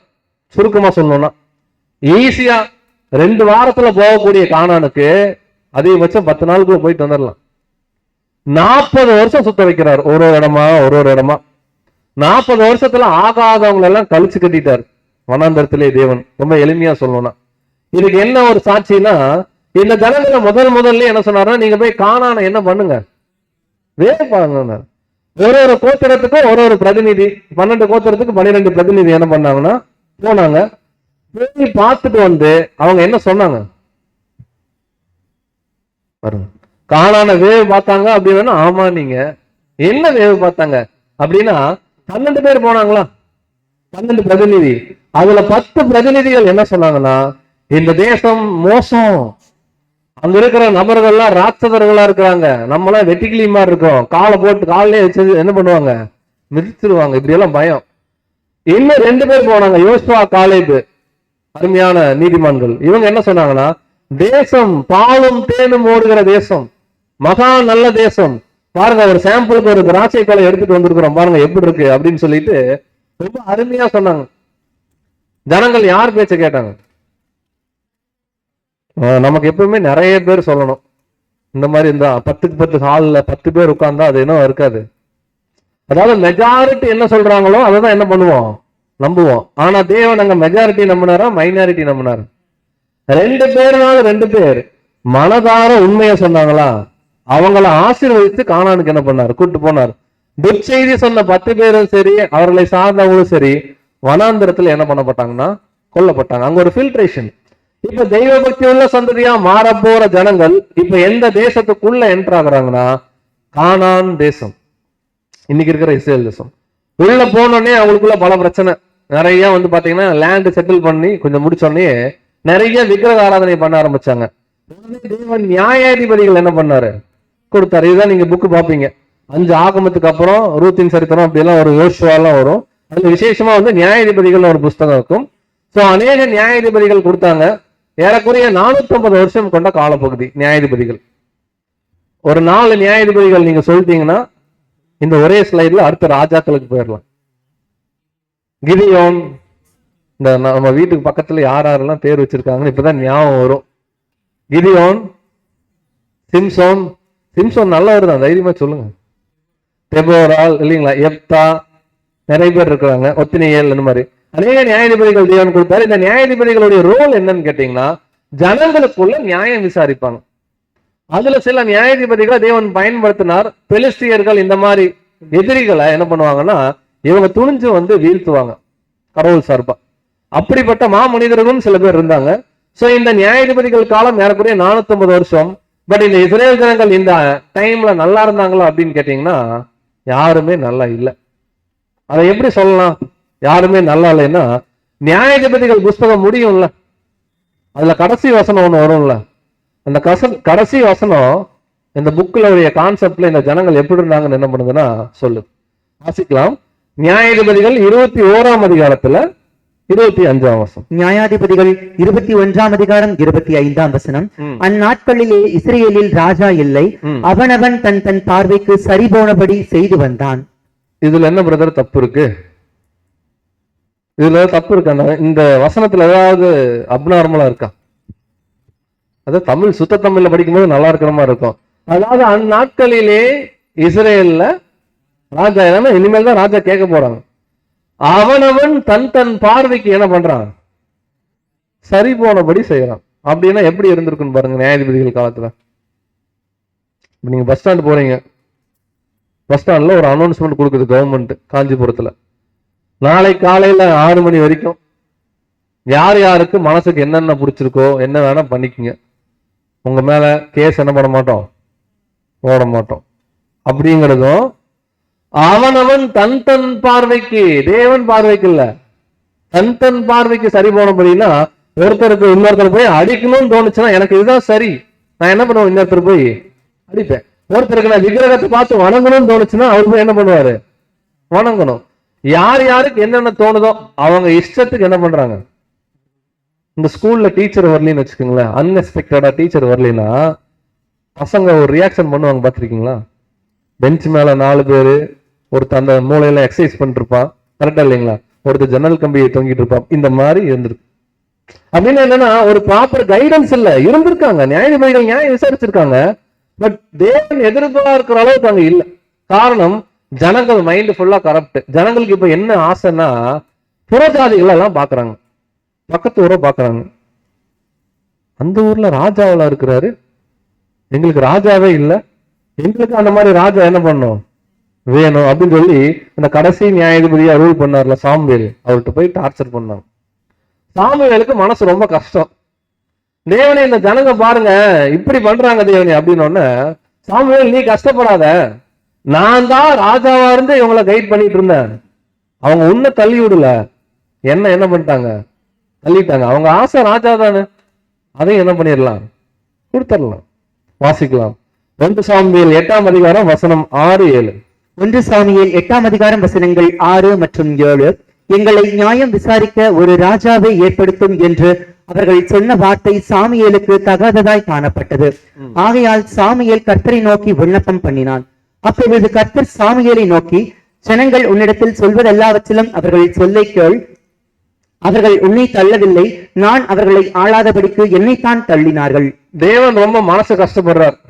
ஆதியாகமம் 6ஆம் அதிகாரத்துல கஷ்டப்பட்ட மாதிரி ஆல்மோஸ்ட் கஷ்டப்படுறாரு. என்ன சொல்றாருன்னா, அவர்கள் உன்னை தள்ளல சாமுவேல், நான் தான் ராஜாவா இருந்தேன், என்ன பண்றாங்க, வேணான்றாங்க. சரி பரவாயில்ல, ராஜா கொடுத்தாதான் நல்லா இருப்பேன்னு முடிவு பண்றாங்களா? ராஜாவை என்ன பண்ணிடலாம், நம்ம பேசாம ஏற்படுத்திடலாம். ஆனா தேவன் சொல்லுவார், ஒரு ராஜா வந்தா உங்களை அடக்குவாரு. உங்க வயல்ல விளையாட தானியம் எல்லாம் ராஜா வீட்டுக்கு தான் முதல்ல போவோம். இவ்வளவு இருக்கணும்னு பரவாயில்ல, எங்களுக்கு ராஜா தான் என்ன பண்ணணும். அருமையான ஒரு ராஜாவை என்ன பண்ணார், கொடுத்தார். முதல் ராஜா யாருங்க இஸ்ரேல்? சவுல். நல்லவரா கெட்டவரா? பாருங்க, நாங்க நல்லவரா கெட்டவரான்னு நீங்க கேட்டா நாங்க உடனே என்ன பண்ணுவோம், நாங்க நல்லவங்க தான் பதில் சொல்லிடுவோம். சவுல் ராஜாவை கேட்டா என்ன பண்றது? சவுல் ராஜா ஆரம்பத்துல நல்லா இருந்தார், அப்புறம் அவருக்குள்ள போகக்கூடாத ஆவி என்ன ஆயிடுச்சு, போயிருச்சு. அடுத்த ஒரு ராஜா வந்தார், அவரு நல்லவரா கெட்டவரானா, ஆனா தேவன்ட்ட கடைசியா நல்லவர்னு என்ன பண்ணிட்டாரு, சர்டிபிகேட் வாங்கிட்டார். ஆனா அவருடைய வாழ்க்கையிலும் சில அப்ஸ் அண்ட் டவுன்ஸ் இருந்துச்சு. அது மூணாவது ஒரு ராஜா வந்தார். ஆமா, இந்த 3 ராஜாக்களுடைய காலம் வந்து பாத்தீங்கன்னா 3 பேரும் 40 வருஷம் அரசாண்டாங்க. ஒவ்வொருத்தரும் 40 வருஷம். சரி, சாலமோன் ராஜாவுடைய காலத்துல எப்படி இருந்துச்சு ராஜ்யபாரம்? இருந்தா அப்படி இருக்கணுங்க, அமைதின்னு அமைதி, அப்படி ஒரு அமைதி. ஏன் அமைதி? யாருமே சண்டைக்கு வரல. ஏன் சண்டைக்கு வரல? இப்ப காஞ்சிபுரத்துல இருக்கிறோம், சென்னையில ஒரு மன்னர் இருக்காரு, இந்த பக்கம் வெள்ளூர்ல ஒரு மன்னர் இருக்காரு, அந்த பக்கம் பாண்டிச்சேரியில, இந்த பக்கம் ஏதோ ஒரு ஊர் வச்சுக்கோங்க, எல்லா ஊர் இருக்காங்கன்னு வச்சுக்கோங்க. எல்லா ஊர் மன்னருடைய இளவரசியையும் கல்யாணம் பண்ணிடுவாரு சாலமோன். அப்படிதான் நடந்திருக்கு. அவருடைய மனைவி மற்றும் அவருடைய வைப்பாட்டிகளுடைய தொகை கேட்டீங்கன்னா 1000 பேர். எல்லாரையும் திருமணம் பண்ணோன்னு மருமகனை எதிர்த்து யாரும் சண்டைக்கு போவாங்களா? சாலமோன் ஆட்சி காலம் எப்படி இருந்துச்சுன்னா பொற்காலம் ஆட்சி, ரொம்ப அமைதியா. ஆக்சுவலா ஆரம்பத்துல சாலமோனும் ரொம்ப சூப்பரா கடவுளுக்கு தேவாலயம் எல்லாம் கட்டி நல்லா இருப்பார். கடைசியில இவர் கட்டின மனைவிகளுடைய ஒரு வஞ்சனையிலேயே விக்கிரக கோயில் எல்லாம் கட்ட ஆரம்பிச்சிருவார். ஏன்னா அவங்க டார்ச்சர் அப்படி இருந்துச்சு. சோ 3 ராஜாக்களையும் தேவன் கொடுத்தாரு. 40 வருஷம் ராஜாக்களே ஒழுங்கா இல்ல ஆக்சுவலா ஜனங்களை வழி நடத்துறதுக்கு. அப்புறம் ராஜ்யபாரம் 2ஆ பிரியுது. 12 கோத்திரத்தை அவங்க அரசாட்சி பண்ணாங்க 3 பேரும் சேர்ந்து. 12 கோத்திரம் 2ஆ பிரியுது. கரெக்டுங்களா? பாருங்க, இப்ப நம்ம ஆதியாகமத்துல ஆரம்பிச்சு 2-3 வாரத்துக்கு முன்னாடி இப்ப நேரா நாளாகமத்துக்கு வந்துட்டோம். 12 கோத்திரம் எப்படி 2ஆ பிரியும்? இந்த பக்கம் 6. ஆமா, நம்ம ஸ்கூல்ல இருந்து வந்துட்டோம்னு வச்சுக்கோங்களேன், இப்படிதான் என்ன பண்ணுவோம் சொல்லுவோம். பட் பிப்ளிக்ல எடுத்தீங்கன்னா 12 2ஆ பிரியுது. 2 கோத்திரம் 10 கோத்திரம். 2 கோத்திரம் யாருன்னா யூதா, பெஞ்சமின். அந்த 2 கோத்திரம் மட்டும் யூத ராஜ்யம்னு பைபிள் பேசும். மீதி இருக்கிற 10 கோத்திரத்தை பைபிள் இதுக்கப்புறம் சாலமோன் காலத்துக்கு அப்புறம் எப்படி பேசுனா இஸ்ரேல் ராஜ்யம்னு பேசும். சோ இந்த ராஜாக்கள் எல்லாம் நிறைய பேர் வந்தாங்க. இவங்களுடைய அரசாட்சி காலம் வந்து பாத்தீங்கன்னா 513 வருஷம். இப்ப ராஜாக்கள் ஸ்லைடை மாத்தி அடுத்த சரித்திரத்துக்கு போகணும். அதுக்கு 2 ஹெல்ப் பண்ணணும். நீங்க ஒரு 5 ராஜா பேர் என்ன பண்ணணும் சொல்லணும். அந்த 5 ராஜாக்கள் பேர்ல சவுல், தாவீது, சாலமோன் வரக்கூடாது. ஏன்னா அது நான் உங்களுக்கு ஹெல்ப் பண்ணிட்டேன். யோசிச்சு பாருங்க, ஒரு 5 ராஜா. நிறைய ராஜாக்கள் எங்க இருப்பாங்கன்னா யூத ராஜ்யத்துல வருவாங்க, நிறைய ராஜாக்கள் இஸ்ரேல் ராஜ்யத்துல வருவாங்க. உதாரணம் சொல்லணும்னு கேட்டீங்கன்னா எசேக்கியா, ஆசா, யோசபாத், சிம்ரி, உம்ரி, பெக்கா, மெனகேம், அப்படி நிறைய ஒரு லிஸ்டே இருக்கு ராஜாக்கள். பட் சில பேர் உங்களுக்கு ஒருவேளை யோசபாத் தெரிஞ்சிருக்கலாம் இல்லைங்களா? தானியலா? இந்த ஹார்ட் பயமா இருக்கு. தானியல் வந்து தீர்க்கதரிசி இல்லைங்களா? ராஜா வம்சத்துல வரமாட்டார். பட் ஓகே, இந்த மாதிரி நிறைய ராஜாக்கள் இருக்காங்க. பட் 513 வருஷம் ராஜாக்களுடைய ஆட்சி காலம். சரி, ராஜாக்கள் ஆட்சி காலத்திலேயாவது தெய்வ பக்தி உள்ள சந்ததியா மாற போற இஸ்ரேல் மக்கள் ஒழுங்கா இருந்தாங்களா? இல்ல. காரணம், ராஜாக்களே எப்படி இல்ல, ராஜாக்களே போய் சிலை கட்டி வச்சுக்கிறது, வாங்க எல்லாம் கோயிலுக்கு கும்பாபிஷேகத்துக்கு என்ன பண்ணலாம், இப்படிதான் ராஜாக்கள் இருந்தாங்க. அப்படி இருக்கும்போது ஜனங்களுக்கு நியாயப்பிரமாணம்னா என்ன, தேவனுடைய அன்புன்னா என்ன, எதுவும் என்ன புரியல. அவர் என்ன சொல்றாரு, என்ன பண்றது போய் அப்படியே. தேவன் பார்த்தார், இந்த 10 கோத்திரம் 2 கோத்திரம், இது 2ல எது ரொம்ப மோசமா இருந்துச்சுன்னா 10 கோத்திரம் ரொம்ப மோசமா இருந்துச்சு. இதுல நீங்க ஒரு உதாரணம் சொல்லணும்னு கேட்டீங்கன்னா ஆகாப் அப்படின்னு ஒரு ராஜா வருவார், ஏசபேல் அப்படின்னு ஒரு ராணி வருவாங்க. இவங்க வேலையே என்னன்னா தேவனுடைய தீர்க்கதரிசிகளை கொலை பண்றதுதான். இந்த காலத்துலதான் எலியா, எலிசா எல்லாம் என்ன பண்ணுவாங்கன்னா வருவாங்க. இந்த 10 கோத்திரத்தை ஒரு காலத்துக்கு அப்புறம் புறஜாதிகள் கையில தேவன் ஒப்பு கொடுத்துட்டார். அந்த புறஜாதிகள் யார் அப்படின்னு கேட்டீங்கன்னா அசீரியர்கள் கையில என்ன பண்ணாருன்னா இதெல்லாம் சரித்திரத்துல இருக்கு, நாளாகமம் புஸ்தகத்துல இருக்கு. யாருன்னு கேட்டீங்கன்னா அசீரிய ராஜாவாகிய சல்மனேசர் அப்படின்னு ஒரு ராஜாவுடைய நாட்கள்ல என்ன பண்றாருன்னா இந்த 10 கோத்திரத்தை கொடுத்துட்றாரு. 10 கோத்திரத்துடைய கடைசி ராஜா வந்து பாத்தீங்கன்னா உசையா அப்படின்னு ஒரு ராஜா. அவர் அரசாட்சி பண்ணும்போது 2 கோத்திரத்துல ஒரு ராஜா இருந்தார். ஆனா அவர் ஆட்சி பாரம் அப்படியே போயிட்டு இருந்துச்சு. அங்க எசேக்கியா இருப்பார். 10 கோத்திரம், இது நீங்க கேள்விக்கு வச்சுக்க, ஞாபகம் வச்சுங்க, பின் நாட்கள்ல நம்ம கேட்போம். 10 கோத்திரம் அசீரிய ராஜா கரங்கள்ல போயிருக்கு, புறஜாதிகளோடு சிதறடிக்கப்பட்டு போயிடுறாங்க. 2 கோத்திரம் மட்டும் கொஞ்ச நாள் நல்லா இருந்தாங்க, யூதா பெஞ்சமின். அவங்களும் வர வர என்ன ஆயிட்டாங்கன்னா என்ன ஆயிடுவாங்க, வர வர தேஞ்சு என்ன ஆயிட்டாங்க, சோரம் போயிட்டு. கடைசியில என்னாச்சு அப்படின்னு கேட்டீங்கன்னா 2 கோத்திரத்தை முடிக்கிறதுக்கு இன்னொரு புறஜாதி ராஜா வந்தார். இவரை நல்லா நமக்கு தெரியும். இந்த டைம்ல தான் தானியேல், எசேக்கியேல் இவர் சிலை பாக்குறாரு, எல்லாம் பைபிள்ல படிச்சிருப்போம். இந்த நேபுகாத்நேச்சார் அப்படிங்கிற இந்த பாபிலோனிய ராஜா வந்து 2 கோத்திரத்தை என்ன பண்றாருன்னா சிறை பிடிச்சிட்டு போறார். ஒட்டுமொத்த இஸ்ரேல் தேசம், தேவனுக்காக கட்டி வச்சிருந்த ஆலயம் எல்லாத்தையும் நெருப்பு வச்சு என்ன பண்ணிட்டாருன்னா இந்த ராஜா கொளுத்தி போட்டார். தெய்வ பக்தி உள்ள சந்ததியா மாற வேண்டிய சந்ததியின் நிலைமை இப்ப எங்க இருக்கு? சரித்திரத்துல ரொம்ப மோசமா இருக்கு. காரணம், இவர்கள் தேவனுக்கு என்ன பண்ணல, ஆபிரகாம் கீழ்ப்படிஞ்ச மாதிரி அந்த சந்ததி என்ன பண்ணல, கீழ்ப்படியில. இந்த கடைசியா வந்த பாபிலோன் ராஜா நேபுகாத்நேச்சார் தான் நல்ல மனிதர்கள் எல்லாம் தேசத்துல விடாம அவர் கண்ட்ரோலுக்கு எடுத்துட்டார். அதுல போனவங்க தான் தானியேல், எசேக்கியேல் போன்ற மிக முக்கியமான தீர்க்கதரிசிகள். எரேமியா என்ன பண்ணாருன்னா தேசத்துல இருந்து புலம்பல் பாடிட்டு இருந்தார். தேசம் இப்படி பாழா போயிருச்சு, ஏன் நீங்க கடவுளுக்கு கீழ்ப்படியல அப்படின்னு சொல்லி அவர் பேசிட்டு இருந்தார். சோ இந்த டைம்ல இந்த தேசம் அழிக்கப்படுறதுக்கு கொஞ்சம் முன்னாடி கடைசியா ஒரு ராஜா இருந்தார் இந்த யூதா ராஜ்யத்துல. அவர் பேர் வந்து பாத்தீங்கன்னா செதேக்கியா அப்படின்னு சொல்லுவோம். அந்த ராஜா டைம்ல தேவன் ஒரு தீர்க்க தரிசனம் என்ன பண்றாருன்னா சொல்றார். என்ன சொல்றாருன்னா, இனிமேல் இஸ்ரேல் ஜனத்துக்கு ராஜாவே கிடையாது, ஒருத்தர் வர்ற வரைக்கும். வாசிக்கலாம். எசேக்கியேல் 21ஆம் அதிகாரம் 25 மற்றும் 26 வசனம். எசேக்கியேல் 21ஆம் அதிகாரம் வசனங்கள் 25 மற்றும் 26. இஸ்ரேலை ஆளுகிற அவபக்தியுள்ள துன்மார்க்க அதிபதியே, அக்கிரமத்துக்கு முடிவு வரும் காலத்தில் உன் நாள் வந்தது. யாருகிட்ட பேசுறாருன்னா செதேக்கியா ராஜா கிட்ட சொல்றாரு. இஸ்ரேலை ஆளுகிற அவபக்தி உள்ள துன்மார்க்கம், ஏன்னா அந்த ராஜா டைய போட்டார் புறஜாதியோட அதிபதியே, அக்கிரமத்துக்கு முடிவு வரும் காலத்தில் உன்னால் என்ன ஆயிடுச்சு, வந்துருச்சு. அடுத்து 26ஆம் வசனம். பாகையை கழற்று, கிரீடத்தை எடுத்து போடு, அது இனி முன்போல் இராது. தாழ்ந்தவனை உயர்த்தி உயர்ந்தவனை தாழ்த்துவேன். ஒரே வார்த்தை தேவன் சொல்றார் தீர்க்க தரிசனம். பாகையை கழற்று, கிரீடத்தை என்ன பண்ண எடுத்து போ. இஸ்ரேல் ஜனங்களுக்கு இருந்த 2 பிரதானமான காரியம் இனிமேல் இல்லைன்ட்டார். பாகை அப்படின்னா ஆசாரிய ஒளியும் சேர ஒரு காரியம் இல்ல இனிமேல் உனக்கு. கிரீடம் தான் ராஜா தலையில் இருக்கும், அந்த கிரீடத்தை எடுத்துரு.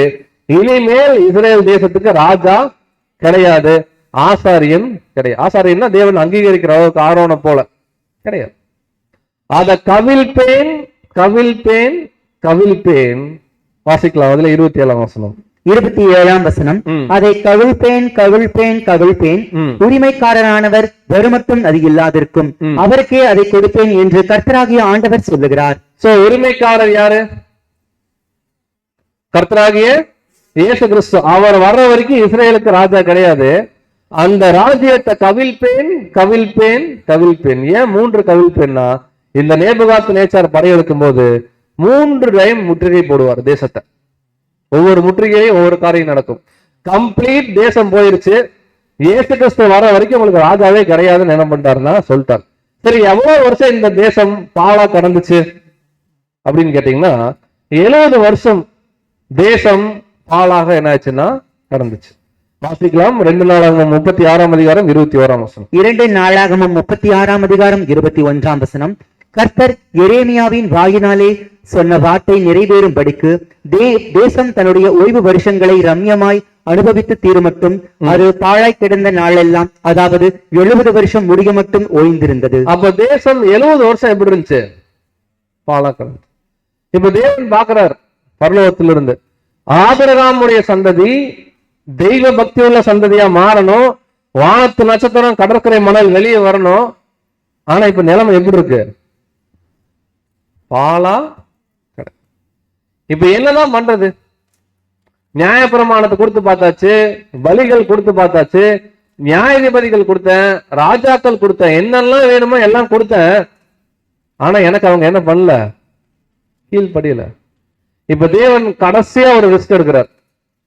என்ன ரிஸ்க் எடுக்கிறார் பாருங்க. பரலோகத்துல இந்த மாதிரி ஒரு கான்ஃபரன்ஸ், எல்லாத்தையும் கொடுத்து பார்த்தாச்சு. பின்பு நான் யாரை அனுப்புவேன், யார் நம்முடைய காரியமாய் போவார் என்று உரைக்கிற சத்தத்தை நான் என்ன பண்றேன் கேட்கிறேன். வாசிக்கலாம். ஏசாயா 6:8. ஏசாயா 6:8. பின்பு யாரை நான் அனுப்புவேன், யார் நமது காரியமாய் போவான் என்று உரைக்கிற ஆண்டவருடைய சத்தத்தை கேட்டேன். அதற்கு நான், இதோ அடியேன் இருக்கிறேன், என்னை அனுப்பும் என்றேன். சோ யார் பேசுறா? அடியேன் இருக்கிறேன், என்னை அனுப்பும்னு யார் பேசுறா? நம்முடைய ஆண்டவராக இயேசு கிறிஸ்து. அருமையா வசனம் இருக்கு இல்லைங்களா? புஸ்தக சொல்லில் என்னை குறித்து எழுதின விஷயத்தை நான் என்ன பண்றேன், நிறைவேற்ற வர நியாயப்பிரமாணம் என்னுடைய உள்ளத்தில் இருக்குன்னு சொல்லி நம்முடைய ஆண்டவரே என்ன ஆகிறாருன்னா அங்க ஒரு அடிமையின் ரூபம் எடுக்கிறார். அடிமையின் ரூபம் சொல்றது ஒண்ணும் இல்ல, அவர் மனுஷனா எடுத்தார் இல்லையா, மனுஷனா மாறுறாருல ஆண்டவர், அதுவே ஒரு அடிமையின் சாயல் தான்.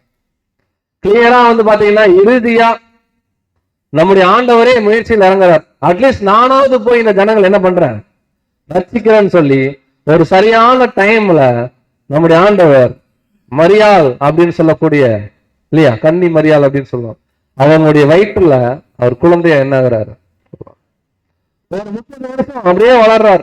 இவருடைய நோக்கம் என்ன? ஆபிரகாமுடைய சந்ததி என்ன பண்ணும், ரட்சிக்கணும். ஏன்னா அந்த சந்ததிக்குள்ளதான் உலகம் என்ன பண்ண போகுது, ஆசீர்வதிக்க போகுது. அதுக்குள்ள இருந்துதான் வானத்து நட்சத்திரம் வரப்போகுது, கடற்கரை மணல் வரப்போகுது. இப்ப ஆண்டவர் பிறக்கிறார், அப்படியே குழந்தை பருவத்தில் வளர்றார். 30 வயசு கரெக்டான வயசுல போய் ஞானஸ்தானத்துல தானே என்ன பண்றாரு, அர்ப்பணிக்கிறார். வாசிக்கலாம். மத்தேயு 3:17. மத்தேயு 3:17. அன்றியும் வானத்திலிருந்து ஒரு சத்தம் உண்டாகி, இவர் என்னுடைய நேசகுமாரன், இவரில் பிரியமாய் இருக்கிறேன் என்று உரைத்தது. கிளியரா ஒரு ஞானஸ்தானம் இருக்கிறார். பரலோகத்திலிருந்து ஒரு சத்தம், இவர் என்னுடைய நேசகுமாரன், இவரில் நான் என்ன இருக்கிறேன். நம்ம ஞானஸ்தானம் இருக்கும்போது இப்படி சத்தம் வந்துச்சா? அது வந்துச்சு பிரதர், உங்களுக்கு என்ன ஆகல, விசுவம் மனசுக்குள்ள வச்சுக்கணும், வந்துச்சுன்னு இல்லைங்களா? கண்டிப்பா மேல இருந்து சத்தம் வராது. அது ஆண்டவருக்கு விசேஷமா அங்க வந்திருக்குன்னு பாக்குறோம். ஒரு அருமையான ஒரு விஷயம். இவர் தான் என்னுடைய நேசகுமாரன் என்ன பண்றாருன்னா தேவன் விட்னஸ் கொடுக்கிறாரு. அப்படி ஆண்டவர் ஞானஸ்தானம் எடுத்த பிறகு அவர் முதல் பிரசங்கம் பண்ணார் இல்லையா, அதுல கண்டுபிடிக்கலாம் அவர் வானத்து நட்சத்திரத்துக்கு அங்க அழைப்பை ஓபன் பண்றாரா, கடற்கரை மணலுக்கு ஓபன் பண்ண. ஏன்னா ரெண்டு சந்ததி இருக்கு. வானத்து நட்சத்திரத்துக்கு ஓபன் பண்றாரா, கடற்கரை மணலுக்கு ஓபன் பண்றாருன்னா அவர் ஃபர்ஸ்ட் பிரசங்கமே ஒண்ணு பண்ணார். என்ன பிரசங்கம்? பேப்டிஸ்ட் எடுத்தோன்னு, மனம் திரும்புங்கள், பரலோக ராஜ்யம் என்னவா இருக்கு, சமீபித்து இருக்கிறது. அப்போ 2 சந்ததி இருக்கு ஆபிரகாம் சந்ததிக்குள்ள, வானத்து நட்சத்திரம், கடற்கரை மணல். முதல்ல இந்த 2 என்னன்றதை பார்த்துடலாம். சோ வானத்து நட்சத்திரம்னா ஒண்ணு இல்ல, வானத்திற்குரிய அரசாட்சி. வானத்துக்குரிய அரசாட்சினா நிறைய வசனம் நீங்க படிச்சிருப்பீங்க. அவரோட கூட பாடுகளை தவிர்த்தமே, ஆனால் அவரோட கூட என்ன பண்ணுவோம், ஆளுகை செய்வோம். அப்படின்னா வானத்துக்குரிய அரசாட்சிய பைபிள் எப்படி சொல்லுன்னு கேட்டீங்கன்னா வானத்து நட்சத்திரம். கடற்கரை மணல் ஒண்ணும் இல்ல. கடற்கரை மணல் எங்க இருக்கும்? பிளைட் போகும்போது அப்படி மணல் என்ன ஆகும் மேகத்துல, சொல்ல முடியுமா? மணல் எங்கதான் இருக்கும், கீழே இருக்கும். அப்ப கடற்கரை மணல் ஒண்ணும் இல்ல, பூமிக்குரிய அரசாட்சி. ரொம்ப எளிமையா புரிஞ்சுக்கலாம். வானத்துக்குரிய அரசாட்சியும் பூமிக்குரிய அரசாட்சியும், அரசாட்சின்னு அரசாட்சி செய்ய போற ஜனங்கள், இவங்க 2 பேரும் எப்ப ரெடி ஆகுறாங்களோ இவங்க 2 பேர் மூலமா ஒட்டுமொத்த உலகம் என்ன பண்ணப்படும், ரட்சிக்கப்படும். அதான் உன் சந்ததிக்குள் பூமியின் சகல ஜனத்தை என்ன பண்ற. பட் ஆண்டவர் ஞானஸ்தானத்துக்கு அப்புறம் சொன்ன அழைப்பு இது 2ல எது அப்படின்னு கேட்டீங்கன்னா, மனம் திரும்புங்கள், பரலோக ராஜ்யம் எப்படி இருக்கு, சமீபித்து இருக்கு. வானத்திற்குரிய ஒரு அரசாட்சிக்கு உண்டான அழைப்ப முதல் முறையா நம்முடைய ஆண்டவர் என்ன பண்றாருன்னா சொல்றார். சரி, யார் மத்தியில தான் பேசினார் ஆண்டவர்? 3 வருஷம் ஊழியம். யாருக்குதான் அழைப்பு? காஞ்சிபுரத்துக்கு வந்துச்சா, சென்னைக்கு வந்துச்சா? இல்ல, இஸ்ரேல் ஜனங்களுக்கு தான் அழைப்பு கொடுக்கிறார். ஏன்னா அவங்கதான் யாருடைய சந்ததி, ஆபிரகாம் சந்ததி. அவர் முதல் அழைப்பு என்ன தெரியுங்களா சொன்னாரு? ஒருவன் என்னை பின்பற்றி, பாருங்க பல வருஷம் ஆயிடுச்சு இல்லையா, இந்த வசனமே நம்ம லைஃப் லாங் கடைபிடிக்க வேண்டிய வசனமா இருக்கும். வாசிக்கலாம். மத்தேயு 16:24. மத்தேயு 16:24. அப்பொழுது இயேசு தம்முடைய சீஷர்களை நோக்கி, ஒருவன் என்னை பின்பற்றி வர விரும்பினால் அவன் தன்னைத்தான் வெறுத்து தன் சிலுவையை எடுத்துக்கொண்டு என்னை பின்பற்ற கடவன். பாருங்க, அவருடைய சீஷர்கள்ட்ட சொல்றாங்க. சீஷர்கள் யாருன்னா இஸ்ரேல் தேசத்து மக்கள். அவங்க யாருன்னா ஆபிரகாமுடைய சந்ததி. இப்ப ஆபிரகாம் சந்ததி கிட்ட மட்டும்தான் ஆண்டவர் பேசுறாரு. என்ன பேசுறாருன்னா, ஒருவன் என்னை பின்பற்றி வர விரும்பினால் முதல்ல என்ன பண்ணும்? தன்னைத்தான் வெறுத்து தன் சிலுவை எடுத்துட்டு என்ன பண்ணும்? வரணும். இதை நம்ம பாஷையில சொன்னோம், நம்ம ஆளுக்கு தப்பா புரிஞ்சுக்கிறாங்க. சிலுவை என்ன பண்றது? கழுத்துல செயின் போடுறது. செயின் போட்டு அடிக்கடி செயினை மாத்தணுமே சொல்லி செயின் மாதிரியே ஒரு பச்சை குத்திக்கிறது, செயின் போட்ட மாதிரி. அப்புறம் காதுல என்ன பண்ணிக்கிறது? போட்டுக்கிறது. ஆக்சுவலா இங்க சிலுவைன்னு சொல்லுது. சீஷர்களுக்கு என்ன சொல்றாருன்னா, அவரை பின்பற்றி வரும்போது நிறைய கசப்பான அனுபவங்கள் நடக்கும். அவரை அடிச்சாங்கன்னா உங்களையும் என்ன பண்ணுவாங்க? அடிப்பாங்க. இதை நீங்க தாங்கி ஞாயிற்றுக்கிழமை மட்டும் வாங்கன்னு சொன்னாரா? அப்ப 6 நாள் வேலைக்கு போகணும்ல பிரதர். 6 நாள் வேலைக்கு போகலாம். அவர் என்ன சொல்றாருன்னா, அனுதினமும் என்ன பண்ணணும்? அந்த உண்மையான பாதையில மனதார என்ன பண்ணா, ஆண்டவருக்காக என்ன பண்ணணும்னா வாழணும். இந்த அழைப்பை முதல்ல இஸ்ரேல் மக்கள் இருந்த விசேஷ சீசர்களுக்கு என்ன பண்ணாருன்னா கொடுத்தார். இது வானத்துக்குரிய அரசாட்சிக்கு உண்டான முதல் இன்விடேஷன். இதை கரெக்டா புடிச்சுக்கிட்டு யாருன்னா அப்போஸ்தலனாகிய பேதுரு. ஒரு டைம் டவுட் ஆகி போச்சு, ஒரு நிஜமாவே நம்ம பரலோகம் தான் கூட்டு போறாரா இல்லையா? நேரா இயேசு கிறிஸ்து வந்தார். ஆண்டவரே 2-3 வருஷம் ஆச்சு, போட்டை விட்டாச்சு, வலையை விட்டாச்சு, எல்லாத்தையும் விட்டாச்சு, நீங்களே கதின்னு உங்க பின்னாடி என்ன பண்ணிட்டு இருக்கிறோம்? வந்துட்டு இருக்கிறோம். எங்களுக்கு என்ன தருவீங்க? சில டைம் நம்ம கூட என்ன பண்ணுவோம்? அதான் மனசு. கிளியரா ஆண்டவர் சொல்றார், வானத்துக்குரிய அரசாட்சியில நீங்க அரசாட்சி பண்ற ஒரு வாய்ப்பை உங்களுக்கு நான் என்ன பண்றேன்? தரேன்னு பேதுருட்ட சொல்றார். வாசிக்கலாம். மத்தேயு 19:27 மற்றும் 28. மத்தேயு 19 வசனங்கள் 27 மற்றும் 28. அப்பொழுது பேதுரு அவரை நோக்கி, இதோ நாங்கள் எல்லாவற்றையும் விட்டு உம்மை பின்பற்றினோமே, எங்களுக்கு என்ன கிடைக்கும் என்றான். அதற்கு இயேசு, மறு ஜென்ம காலத்திலே மனுஷகுமாரன் தம்முடைய மகிமையுள்ள சிங்காசனத்தின் மேல் வீற்றிருக்கும் போது என்னை பின்பற்றின நீங்களும் இஸ்ரேலின் 12 கோத்திரங்களையும் நியாயம் தீர்க்கிறவர்களாக 12 சிங்காசனங்களின் மேல் வீற்றிருப்பீர்கள் என்று மெய்யாகவே உங்களுக்கு சொல்லுகிறேன். பாருங்க, ஒரே கேள்வி பேதுருவோடது. ஆண்டவரே எல்லாத்தையும் விட்டாச்சு, என்ன பெறுவீங்க? ஒரே பதில் தான் சொன்னார்.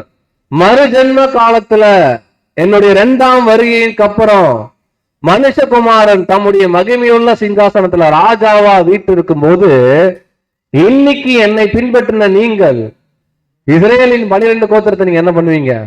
நியாயம் தீர்க்கிறவாக சிங்காசனத்துல. அப்படின்னா வானத்துக்குரிய ஒரு அரசாட்சி எப்படி இருந்தீங்கன்னா உங்களுக்கு கிடைக்கும் என்ன பண்றாருன்னா சீஷர்கள் சொல்றார். சீஷர்கள் யாரு? இப்ப இந்த வாய்ப்பு நமக்கு இருக்கா? இன்னைக்கு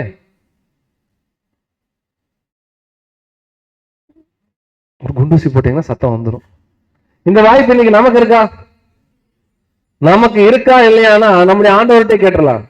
ஆண்டவர் ஒரு முறை அவர் தெரிந்து கொண்ட அப்போஸ்தலர்களை கூப்பிட்டு, இதை பாருங்கப்பா, உங்களை என்ன பண்ற ஊழியத்துக்கு அனுப்புறேன், தயவு செஞ்சு காஞ்சிபுரம் பக்கம் மட்டும் என்ன பண்ணிடுறாங்க, போயிடுற. உங்க வேலை இஸ்ரேல் ஜனங்களுக்கு மட்டும்தான் என்ன பண்ணும் சொன்னாரா இல்லையா? மத்தேயு 10ஆம் அதிகாரம், இங்கதான் 12 அப்போஸ்தலருடைய பேர் வரும் இந்த அதிகாரத்துல. 5ஆம் வசனம் 6ஆம் வசனம். மத்தேயு 10ஆம் அதிகாரம் வசனங்கள் 5 மற்றும் 6. இந்த 12 இயேசு அனுப்புகையில் அவர்களுக்கு கட்டளையிட்டு சொன்னது என்னவென்றால், இயேசு கட்டளையிடுறாரு. கட்டளைனா ஆப்ஷன்லாம் கிடையாது, நான் சொன்னா நீங்க என்ன பண்ணணும், செய்யணும். ஆண்டவர் கட்டளையிடுறாரு. என்ன கட்டளையிடுறார்? நீங்கள் புறஜாதியார் நாடுகளுக்கு போகாமலும். காஞ்சிபுரம் பக்கம் தலை வச்சு என்ன பண்ணக்கூடாது? ஃபர்ஸ்ட் படுக்க கூடாது. காஞ்சிபுரம் பக்கமே என்ன, அங்க போற ட்ரெயின் கூட என்ன பண்ணக்கூடாது அப்படின்னா, புறஜாதி நாடுகள் அப்படின்னா இஸ்ரேல் தேசத்தை விட்டு வெளியே நீங்க எங்க என்ன பண்ணக்கூடாது, போகக்கூடாது. அடுத்து சமாரியர் பட்டணங்களில் பிரவேசியாமலும். சமாரியர்னாலும் அங்க புறஜாதி தான். அந்த பட்டணத்துக்கு பிரவேசியாமலும். காணாமற் போன ஆடுகளாகிய இஸ்ரேல் வீட்டாரிடத்திற்கு போங்கள். நான் வந்ததுடைய நோக்கம் இஸ்ரேலுக்காக. நீங்கள் காணாமல் போன ஆடுகளாக இஸ்ரேல் வீட்டாரத்துக்கு என்ன பண்ணுங்க, போங்க. இவங்களும் போய் போய் போய் போய் சொல்லி சொல்லி சொல்லி சொல்லி பார்த்தாங்க. ஒரு ஆள் என்ன பண்ணல, காது கொடுக்கல. கொஞ்ச பேர், அந்த கொஞ்ச பேர் தான் அப்போஸ்தலர்கள் பின்னாடி வந்த சில சீஷர்கள். இந்த ஜனங்கள் எப்படி இருந்தாங்கன்னா, சாத்தானுடைய மைண்ட் எப்படி இருந்துச்சோ அப்படியே இருந்தாங்க. யாருங்க? இஸ்ரேல் மக்கள். அதனாலதான் ஆண்டவர் என்ன பண்ணாங்க, அடிச்சு கொண்டாங்க. வாசிக்கலாம், இவங்களுடைய மைண்ட் என்னன்னு ஆண்டவரே சொல்றார். யோவான் 8:44. யோவான் 8:44. நீங்கள் உங்கள் பிதாவாகிய பிசாசானவனால் உண்டானவர்கள், உங்கள் பிதாவினுடைய இச்சைகளின்படி செய்ய மனதாய் இருக்கிறீர்கள். அவன் ஆதி முதற்கொண்டு மனுஷ கொலைபாதகனாய் இருக்கிறான். சத்தியம் அவனிடத்தில் இல்லாதபடியால் அவன் சத்தியத்திலே நிலை நிற்கவில்லை. அவன் பொய்யனும் பொய்யுக்கு பிதாவுமாய் இருக்கிறபடியால் அவன் பொய் பேசும்போது தன் சொந்தத்தில் எடுத்து பேசுகிறான். யாரை பத்தி பேசுறாரு? மரியாதை, சாத்தான். சத்தமா சொல்லுங்க. சாத்தான் மாதிரியே நீங்க இருக்கிறீங்கப்பா. உங்களுக்கு அப்பா நான் இல்ல, யாரு? சாத்தான் தான். ஏன் அப்படி சொல்றாருன்னா, நீங்கள் உங்கள் பிதாவாகிய பிசாசானவால் உண்டானவர்கள். இஸ்ரேல் மக்கள்கிட்ட நேரடியா பேசுறாரு ஆண்டவர் இந்த வார்த்தையை. அவன் என்ன பண்றான்னா, ஆதி முதற்கொண்டு ஏவாள் காலத்திலிருந்தே கொலகாரனா இருக்கிறான். அவனுக்குள்ள சத்தியம் இல்ல, அவனுக்குள்ள பொய் மட்டும்தான் இருக்கு. அவன் பொய்யனும் பொய்யுக்கு. இப்போ இந்த உலகத்துல எப்ப ஒருத்தரை பிதான்னு சொல்லுவோம்? இப்போ ஒரு சகோதரன் இருக்காரு, அவர் திருமணம் ஆகுது, அவர் மூலமா ஒரு குழந்தை பிறக்குது. அப்பதான் அந்த குழந்தை அப்பான்னு என்ன பண்ணும், கூப்பிடும். இப்போ பொய்யுக்கு அப்பா யாரு? சாத்தான். அப்ப இந்த உலகத்துல முதல்ல பொய்ன்னு ஒரு விஷயத்த வச்சதே யாருதான் அப்படின்னு கேட்டீங்கன்னா சாத்தான். அதனால சாத்தானுக்கு என்ன பேரு? பொய்யனும் பொய்யுக்கு பிதா. சோ இந்த பக்கம் இஸ்ரேல் ஜனங்கள் எப்படி இருக்கிறாங்கன்னா, சாத்தான் மைண்ட்ல இருக்கிறாங்க. ஆனா யாருக்குதான் அழைப்பு போயிட்டே இருக்கு, வானத்து நட்சத்திரமா மாறுறக்கு இஸ்ரேல் மக்களுக்கு. இந்த சைடு பார்த்தா காஞ்சிபுரத்துல இருந்து ஒரு 4 பேர், ஆண்டவரே எங்களுக்கு இந்த வாய்ப்பு என்ன பண்ணணும், புரிஞ்சாது தானே, நம்மளுக்கு தானே. இவங்களும் சிறுவோனிக்கியா ஸ்திரீ அல்லது கானானியனாகிய ஒரு ஸ்திரீ என்ன பண்றாங்கன்னா, தன்னுடைய மகளுக்கு என்ன பண்ணல, உடம்பு சரியில்லைன்னு ஆண்டவர்கிட்ட கெஞ்சுறாங்க. ஆண்டவர் பார்த்தார், இல்லம்மா, பிள்ளைகளுடைய அப்பத்தை எடுத்து என்ன பண்ண முடியாது, நாய்க்குட்டிகளுக்கு போடுறது நல்லதில்லை, ஏன்னா என்னுடைய வருகையே இஸ்ரேல் மக்களுக்கு தான் அப்படின்னு ஆண்டவர் தெளிவா சொல்ல, இந்த புறஜாதி பெண்மணிக்கு விசுவாசம் என்னன்னா, நல்லா சாப்பாடு போடுங்க உங்க குழந்தைகளுக்கு. சாப்பாடு போடும்போது சாப்பிடாம கீழே ஒழுகும்ல, அதையாவது நாங்க என்ன பண்ணிக்கிறோம். இப்படி இப்படி வைராகியமா புறஜாதிகள் இருந்தாங்க. இன்னொரு புறஜாதி அதை விட ஒரு 100க்கு அதிபதி வரார். ஆண்டவரே என்னுடைய வேலைக்காரனுக்கு உடம்பு சரியில்லை, நீங்க வீட்டுக்கெல்லாம் வர வேணாம் ஆண்டவரே, இங்கிருந்து ஒரு வார்த்தை சொல்லுங்க, நான் விசுவாசிக்கிறேன் என் வேலைக்காரன் அங்க என்ன இருப்பான். புறஜாதி மனிதனுக்குள்ள இருந்த விசுவாசம். வாசிக்கலாம், மத்தேயு 8:10. மத்தேயு 8:10. இயேசு இதை கேட்டு ஆச்சரியப்பட்டு தமக்கு பின் செல்லுகிறவர்களை நோக்கி, இஸ்ரவேலருக்குள்ளும் நான் இப்படிப்பட்ட விசுவாசத்தை காணவில்லை என்று மெய்யாகவே உங்களுக்கு சொல்லுகிறேன். அதாவது இந்த காட்சிய இமேஜினேஷன் பண்ணி பார்த்தா எப்படி இருக்குன்னா, இப்ப சீஷர்களோடு என்ன பண்றாங்கன்னா, இஸ்ரேல் மக்களுக்கு ஊழியம் பண்றாங்க, ஆண்டவர் போயிட்டு இருக்க. திடீர்னு ஒரு புறஜாதி வரார், ஆண்டவரே என் வேலைக்காரனுக்கு உடம்பு சரியில்லை, நீங்க பிஸியா இருப்பீங்கன்னு தெரியும், உங்களை வீட்டுக்கெல்லாம் கூப்பிட்டு நான் தொந்தரவு பண்ண மாட்டேன், இங்க இருந்து ஒரு வார்த்தை சொல்லுங்க, எனக்கு தெரியும் நான் போறக்குள்ள வேலைக்காரன் என்ன ஆயிடுவான், சரி ஆயிரும் அப்படின்னு. இயேசு கிறிஸ்து அப்படியே திரும்பி பார்த்தாப்புல 12 பேர் என்ன பண்ணாங்க, அப்படியே நீங்க வாங்க. இந்த மாதிரி ஒரு விசுவாசத்தை இவ்வளவு நாளா நம்ம பிரசங்கம் பண்றோமே, ஒரு இஸ்ரேலுக்குள்ள கூட நம்ம என்ன பண்ணல, பார்க்கல, எனக்கு உடம்பெல்லாம் புல்லரிக்கு, இந்த மாதிரி இருந்திருக்கும் அந்த காட்சி. ஆனா அழைப்பு புறஜாதிகளுக்கு கிடையாது. யாருதான் ஆபிரகாம் பிள்ளைங்க? இஸ்ரேல். காலம் செல்லுது, வானத்து நட்சத்திரத்துக்கு உண்டான அழைப்பை பெற்ற இஸ்ரேல் மக்களே கர்த்தராகிய இயேசு கிறிஸ்து என்ன பண்றாங்க, அடிச்சு கொள்றாங்க. அப்படி ஆண்டவர் மரிக்கிறதுக்கு முன்னாடி ஒரே ஒரு வார்த்தையை சொன்னார். என்ன சொன்னாரு, ஒரு கோழி தன்னுடைய குஞ்சுகளை குட்டியா இருக்கும்போது எவ்வளவு அருமையா பாதுகாக்கும் சிறகு கீழே, அந்த மாதிரி நான் உங்களை என்ன பண்ணேன், பாதுகாத்த. எனக்கு மனசு இருந்துச்சு, உங்களுக்கு குளிர் அடிக்கும் போது, மழை வரும்போது, உஷ்ணமா இருக்கும் போது நான் சேர்த்து வச்சுக்கிறதுக்கு. ஆனா உங்களுக்கு என் கூட இருக்கிறதுக்கு என்ன பண்ணல, மனசு வரலன்னார். ஒரே வார்த்தை சொன்னார், உங்கள் வீடு பாலாயிரும் அப்படின்ட்டு. யாருக்கிட்ட? இஸ்ரேல் மக்கள்கிட்ட. வாசிக்கலாம், மத்தேயு 23ஆம் அதிகாரம் 37 38 வசனம். மத்தேயு 23ஆம் அதிகாரம் வசனங்கள் 37 மற்றும் 38. எருசலேமே எருசலேமே, தீர்க்கதரிசிகளை கொலை செய்து உன்னிடத்தில் அனுப்பப்பட்டவர்களை கல்லெறிகிறவர்களே. போலும் பிரதர். எருசலேமே எருசலேமேனா யாரு? இந்த இஸ்ரேல் மக்கள் தான். தீர்க்க தரிசிகளை என்ன பண்ணுவீங்க? உங்களுக்கு ஊழியம் செய்யலாம் வந்தா நல்ல நல்ல தீர்க்க தரிசிகள் இருப்பாங்க பழைய ஏற்பாடுல. கல்லெடுத்து அடிச்சு என்ன பண்றது? கொன்றது. அடுத்து, உன் நிலத்தில் அனுப்பப்பட்டவர்களை ரொம்ப முடியலன்னா ஒரே ஆயுதம் என்னன்னா, நியாயப்பிரமாணத்துக்கு விரோதமா பேசுறான் அப்படின்னு சொல்லிட்டு கல் என்ன பண்ணுவாங்க? எடுத்துருவாங்க. திட்டுறாரு, கல் எறிகிறவர்களே.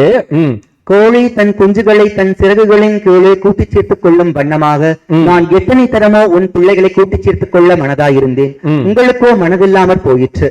இதோ உங்கள் வீடு உங்களுக்கு பாழாக்கி விடப்படும். ஒரே வார்த்தை சொல்லிட்டாரு, எனக்கு மனசு இருந்துச்சுப்பா. இஸ்ரேல் மக்களை பார்த்து சொல்றாரு, உங்களுக்கு என்ன இல்ல? மனசு இல்ல. இதோ உங்கள் வீடு உங்களுக்கு பாழாக்கி விடப்படும். என்ன அர்த்தம்? இஸ்ரேல் ஜனத்துடைய வீடு என்ன? இஸ்ரேல் தேசம். இந்த தேசம் ஒண்ணும் இல்லாம போயிருன்னு போயிட்டார். அவர் சொல்லி ஏறக்குறைய 35 வருஷத்துக்கு அப்புறம் இஸ்ரேல் தேசம் திரும்ப அழிவுக்குள்ள போச்சு. இது சரித்திரத்தை நம்ம பார்க்கிறோம். சோ இதுக்கப்புறம் அநேக அப்போஸ்தலர்கள் ஊழியத்துக்கு வந்தாங்க. அப்படி வந்த ஒரு பிரதான அப்போஸ்தலன் யாருன்னா அப்போஸ்தலனாகிய பவுல். அவரும் யாருக்குதான் போய் ஊழியம் பண்ணாரு? காஞ்சிபுரத்துக்கு வந்தாரா? காஞ்சிபுரத்துக்கு வாய்ப்பே இல்லை, வரவே மாட்டார். அவர் நேரம் எங்க போனாருன்னா இஸ்ரேல் ஜனம் இருக்கக்கூடிய தேவாலயத்துக்கு போறார். அந்த தேவாலயத்துல போய் பவுல் பிரசங்கம் பண்றார். பிரசங்கம் என்ன பண்றாருன்னா, பாருங்க, இது வரைக்கும் யாரும் ஒழுக்கமா கேட்கல. இப்ப நான் திரும்ப தேவனுடைய திட்டத்தை சொல்றேன். நீங்க அடிச்சு கொண்ட ஆண்டவர் தான் நமக்காக வந்த மேசியா. நீங்க அவரை ஏத்துக்கிட்டாதான் உங்களுக்கு ரட்சிப்பு. இதுதான் உண்மையான சத்தியம்னு பவுல் அங்க பேசுறார். பேசிட்டு பவுல் என்ன தெரியுங்களா சொல்றாரு? நான் இவ்வளவு சொல்றேன், ஆனாலும் நீங்க என்ன பண்ண மாட்டீங்க, நம்ப மாட்டீங்க. இப்படின்னு ஆல்ரெடி தீர்க்க தரிசனத்தில் என்ன பண்ணுது இருக்குதுன்றார். வாசிக்கலாம். அப்போஸ்தலர் 13ஆம் அதிகாரம் 41ஆம் வசனம். அப்போஸ்தலருடைய நடபடிகள் 13ஆம் அதிகாரம் 41ஆம் வசனம். அசட்டைக்காரரே பாருங்கள், பிரமித்து அழிந்து போங்கள். எப்படி திட்டுறாரு? இஸ்ரேல் மக்களை பார்த்து பழைய ஏற்பாடு தீர்க்க தரிசனத்தை கோட் பண்றார். அசட்டைக்காரரே பாருங்கள், பிரமித்து என்ன பண்ணுங்க, அழிந்து போங்கள். உங்கள் நாட்களில் ஒரு கிரியையை நான் நடப்பித்தேன், ஒருவன் அதை உங்களுக்கு விவரித்து சொன்னாலும் நீங்கள் விசுவாசிக்க மாட்டீர்கள் என்று சொல்லி இருக்கிறபடி உங்களுக்கு நேரிடாதபடிக்கு எச்சரிக்கையா இருங்கள் என்றான். தெளிவா பவுல் பேசுறாரு. உங்க நாட்கள்ல ஒரு கிரியையை தேவன் நடப்பிப்பார். ஒருவன் அந்த கிரியையை எக்ஸ்பிளைன் பண்ணி சொல்லுவாரு. சொன்னாலும் நீங்க என்ன பண்ண மாட்டீங்க. பவுல் தான் சொல்லிட்டு இருப்பாரு. என்ன தெரியுங்களா சொல்லுவாரு? உங்களுக்கு பிடிச்சவர் யாருங்க பழைய ஏற்பாட்டுல? இவங்க சொல்லுவாங்க, எங்களுக்கு மோசையை பிடிக்கும், தாவீது பிடிக்கும்பாங்க. தாவீது மோசை எல்லாம் குழுவில்தான் இருக்காரு தெரியுமா? ஆனா நான் பிரசங்கம் பண்ற இயேசு மரித்தோர்ல இருந்து எழுந்துட்டார், அவர் தான் அவங்க மேசியா. இதை நான் சொல்றேன், ஆனா நான் சொன்னாலும் நீங்க என்ன பண்ண மாட்டீங்க. அப்படிதான் தீர்க்க தரிசனர். எல்லா விஷயத்தையும் பவுல் எக்ஸ்பிளைன் பண்றார். ஒரு இஸ்ரேல் ஜனம் கூட திருந்தக்கூடிய மைண்ட்ல இல்ல. ஆனா அழைப்பு யாருக்கு தான் போகணும்? இஸ்ரேல் மக்களுக்கு. அதையும் சொல்றார். அப்போஸ்தலர் 13ஆம் அதிகாரம் 26ஆம் வசனம். 26ஆம் வசனம். சகோதரரே, ஆபிரகாமின் சந்ததியில் பிறந்தவர்களே. கிளியரா சொல்றார், சகோதரரே. பாடம் அங்கதான் இருக்கு. ஆபிரகாமின் சந்ததியில் பிறந்தவர்களே, தேவனுக்கு பயந்து நடக்கிறவர்களே, இந்த ரட்சிப்பின் வசனம் உங்களுக்கு அனுப்பப்பட்டிருக்கிறது. கொஞ்சம் பில்டப் எல்லாம் கொடுத்து பாக்குறாரு. அப்போ என்ன பண்ணுவாங்க? ஏன்னா தேவனுக்கு பயந்து நடக்கிறவங்களா இருந்தா பவுல் சொன்ன உடனே என்ன ஆயிருக்கணும்? கீழ்ப்படிஞ்சிருக்கணும். அதே சொல்றார், தேவனுக்கு பயந்து நடக்கிறவர்களே, இந்த ரட்சிப்பின் வசனம். அன்புக்குரிய சகோதரர் சொல்லி முக்கியமான கட்டத்துக்கு வரும் இந்த பாடத்துல, கூர்ந்து கவனிச்சுக்கலாம். இந்த ரட்சிப்பின் வசனம் உங்களுக்கு என்ன பட்டிருந்துச்சு? அனுப்பப்பட்டிருக்கிறது. எல்லா பாடத்தையும் பவுல் சொல்லி கொடுக்கிறார் யூதர்களுக்கு.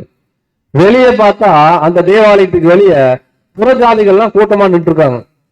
எதுக்குன்னா பவுல் கிட்ட கேக்குறாங்க, பவுல் அவங்களுக்கு சொல்லி கொடுக்குறீங்களே, அவங்க ஒன்னும் புரிஞ்சுக்கவே மாட்டேங்கிறாங்க, எங்களுக்கு என்ன பண்ணுங்க, அடுத்த வாரம் சொல்லி கொடுங்கன்னு கேக்குறாங்க. பாருங்க, வாசிக்கலாம். அப்போஸ்தலர் 13ஆம் அதிகாரம். இப்பதான் காஞ்சிபுரம் என்ன பண்ணுது, உள்ளுக்குள்ள பிக்சருக்குள்ள வருது. 42ஆம் வசனம். அவர்கள் யூதருடைய ஜெப ஆலயத்திலிருந்து புறப்படுகையில் அடுத்த ஓய்வு நாளிலே இந்த வசனங்களை தங்களுக்கு சொல்ல வேண்டும் என்று புறஜாதியார் வேண்டிக் கொண்டார்கள். பாருங்க, புறஜாதியார் எப்படி அந்த ஒரு போர் சேவகன் எப்படி அந்த சிரபோனிக்கு ஸ்திரீ ஆண்டவர்கிட்ட கெஞ்சினாங்களோ, அதே மாதிரி புறஜாதிகள் வைராகியமா இருக்கிறாங்க. பவுல்கிட்ட கேக்குறாங்க, அடுத்த ஓய்வு நாள், அடுத்த சண்டே எங்களுக்கு என்ன பண்ணுங்க வந்து இத சொல்லி கொடுக்குறீங்களா அப்படின்னு கேட்டோன்னா பவுல் ஏதோ சொல்லிட்டு போயிட்டார். அடுத்த ஓய்வு நாள்ல இந்த புறஜாதிகளுக்கு பவுல் என்ன பண்றாருன்னா தேவ திட்டத்தை பேச ஆரம்பிக்க. இஸ்ரேல் ஜனங்களுக்கு எப்படி தெரியுங்களா கோபம், பல்ல கடிக்கிறாங்க. ஏன்?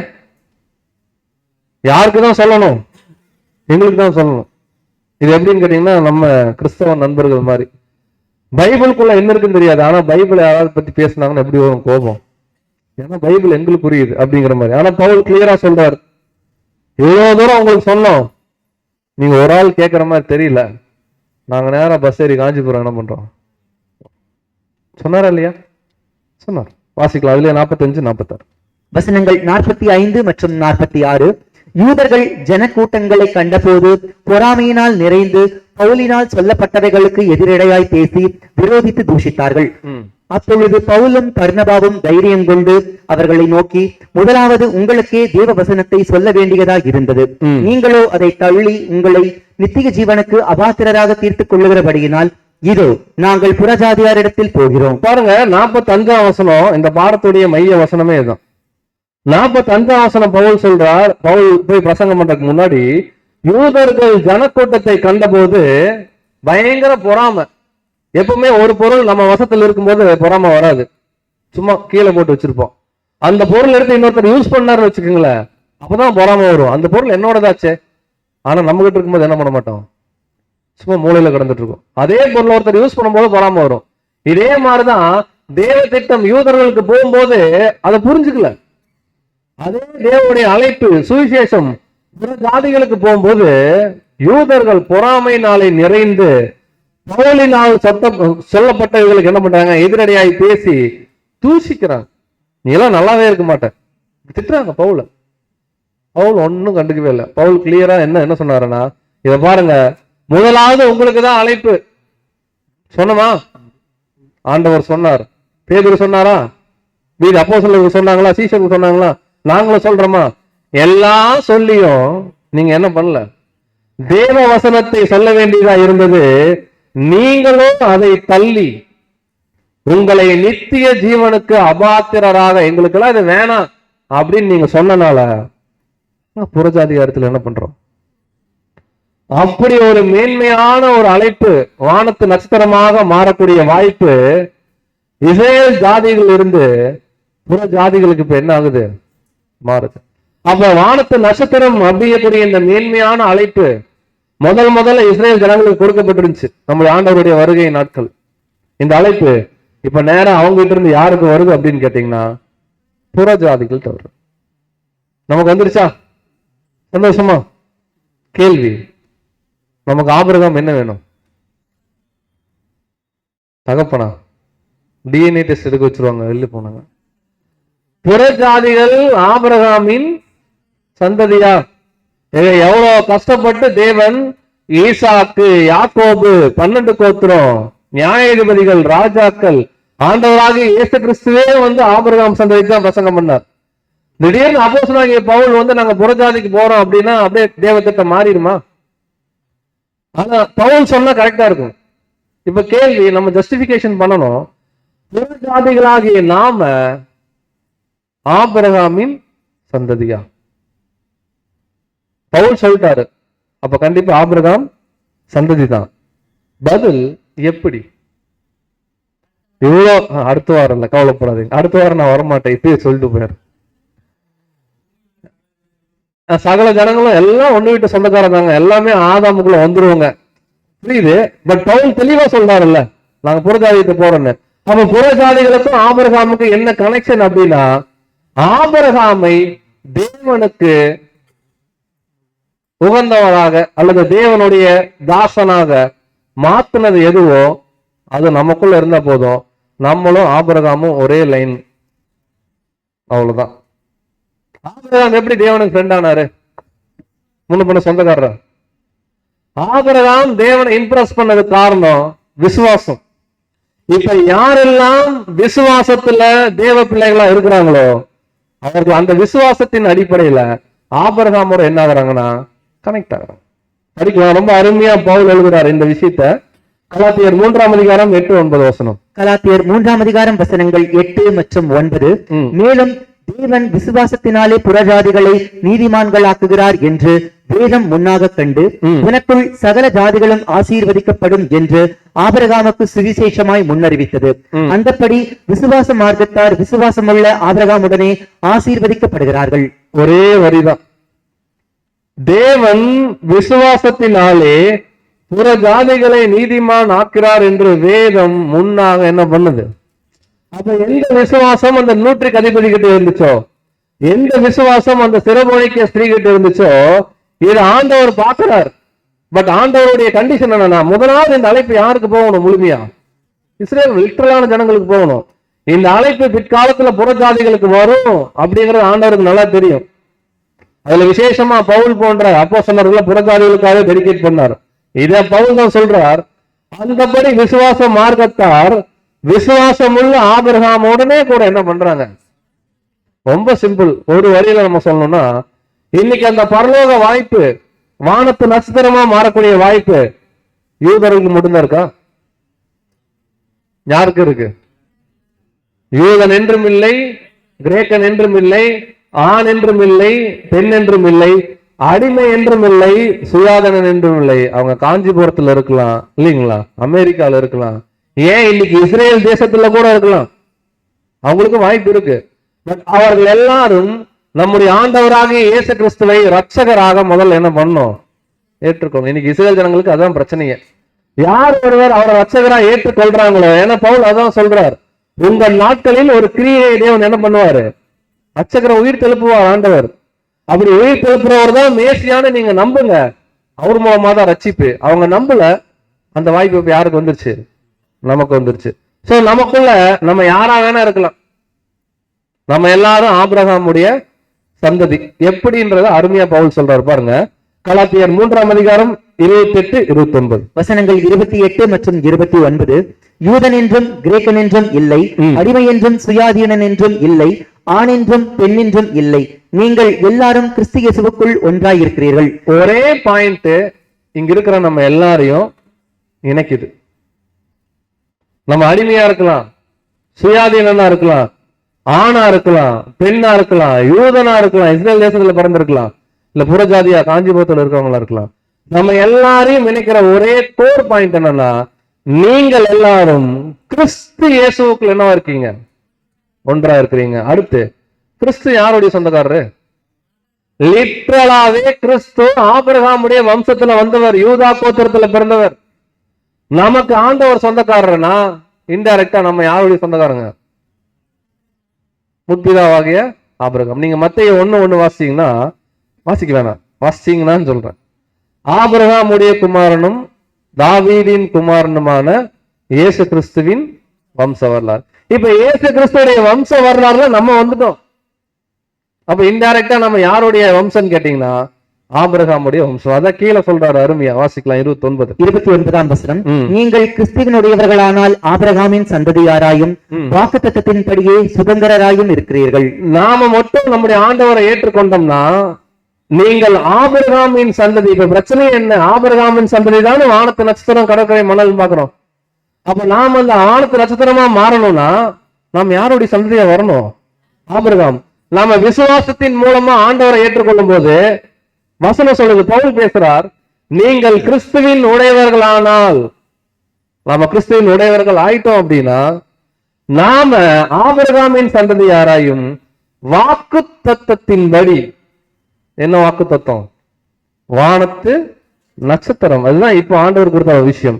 அந்த வாக்கு தத்தத்திற்கு நம்ம என்னவா இருக்கிறோம்னா சுதந்திரவாளியா இருக்கிறோம். அன்புக்குரிய சகோதர சகோதரிகளே, சரி பிரதர், வாக்கு தத்தம் வானத்து நட்சத்திரம் ஓகே, இந்த கடற்கரை மணல் ஒண்ணு இருந்துச்சு, பூமிக்குரிய ஆசீர்வாதம், அது யாரு அப்படின்னு கேட்டீங்கன்னா நம்முடைய ஆண்டவராகிய இயேசு கிறிஸ்துடைய முதலாம் வருகைக்கு அப்புறம் தான் தரத்துக்குரிய ஆசீர்வாதம் ஓபன் ஆச்சு.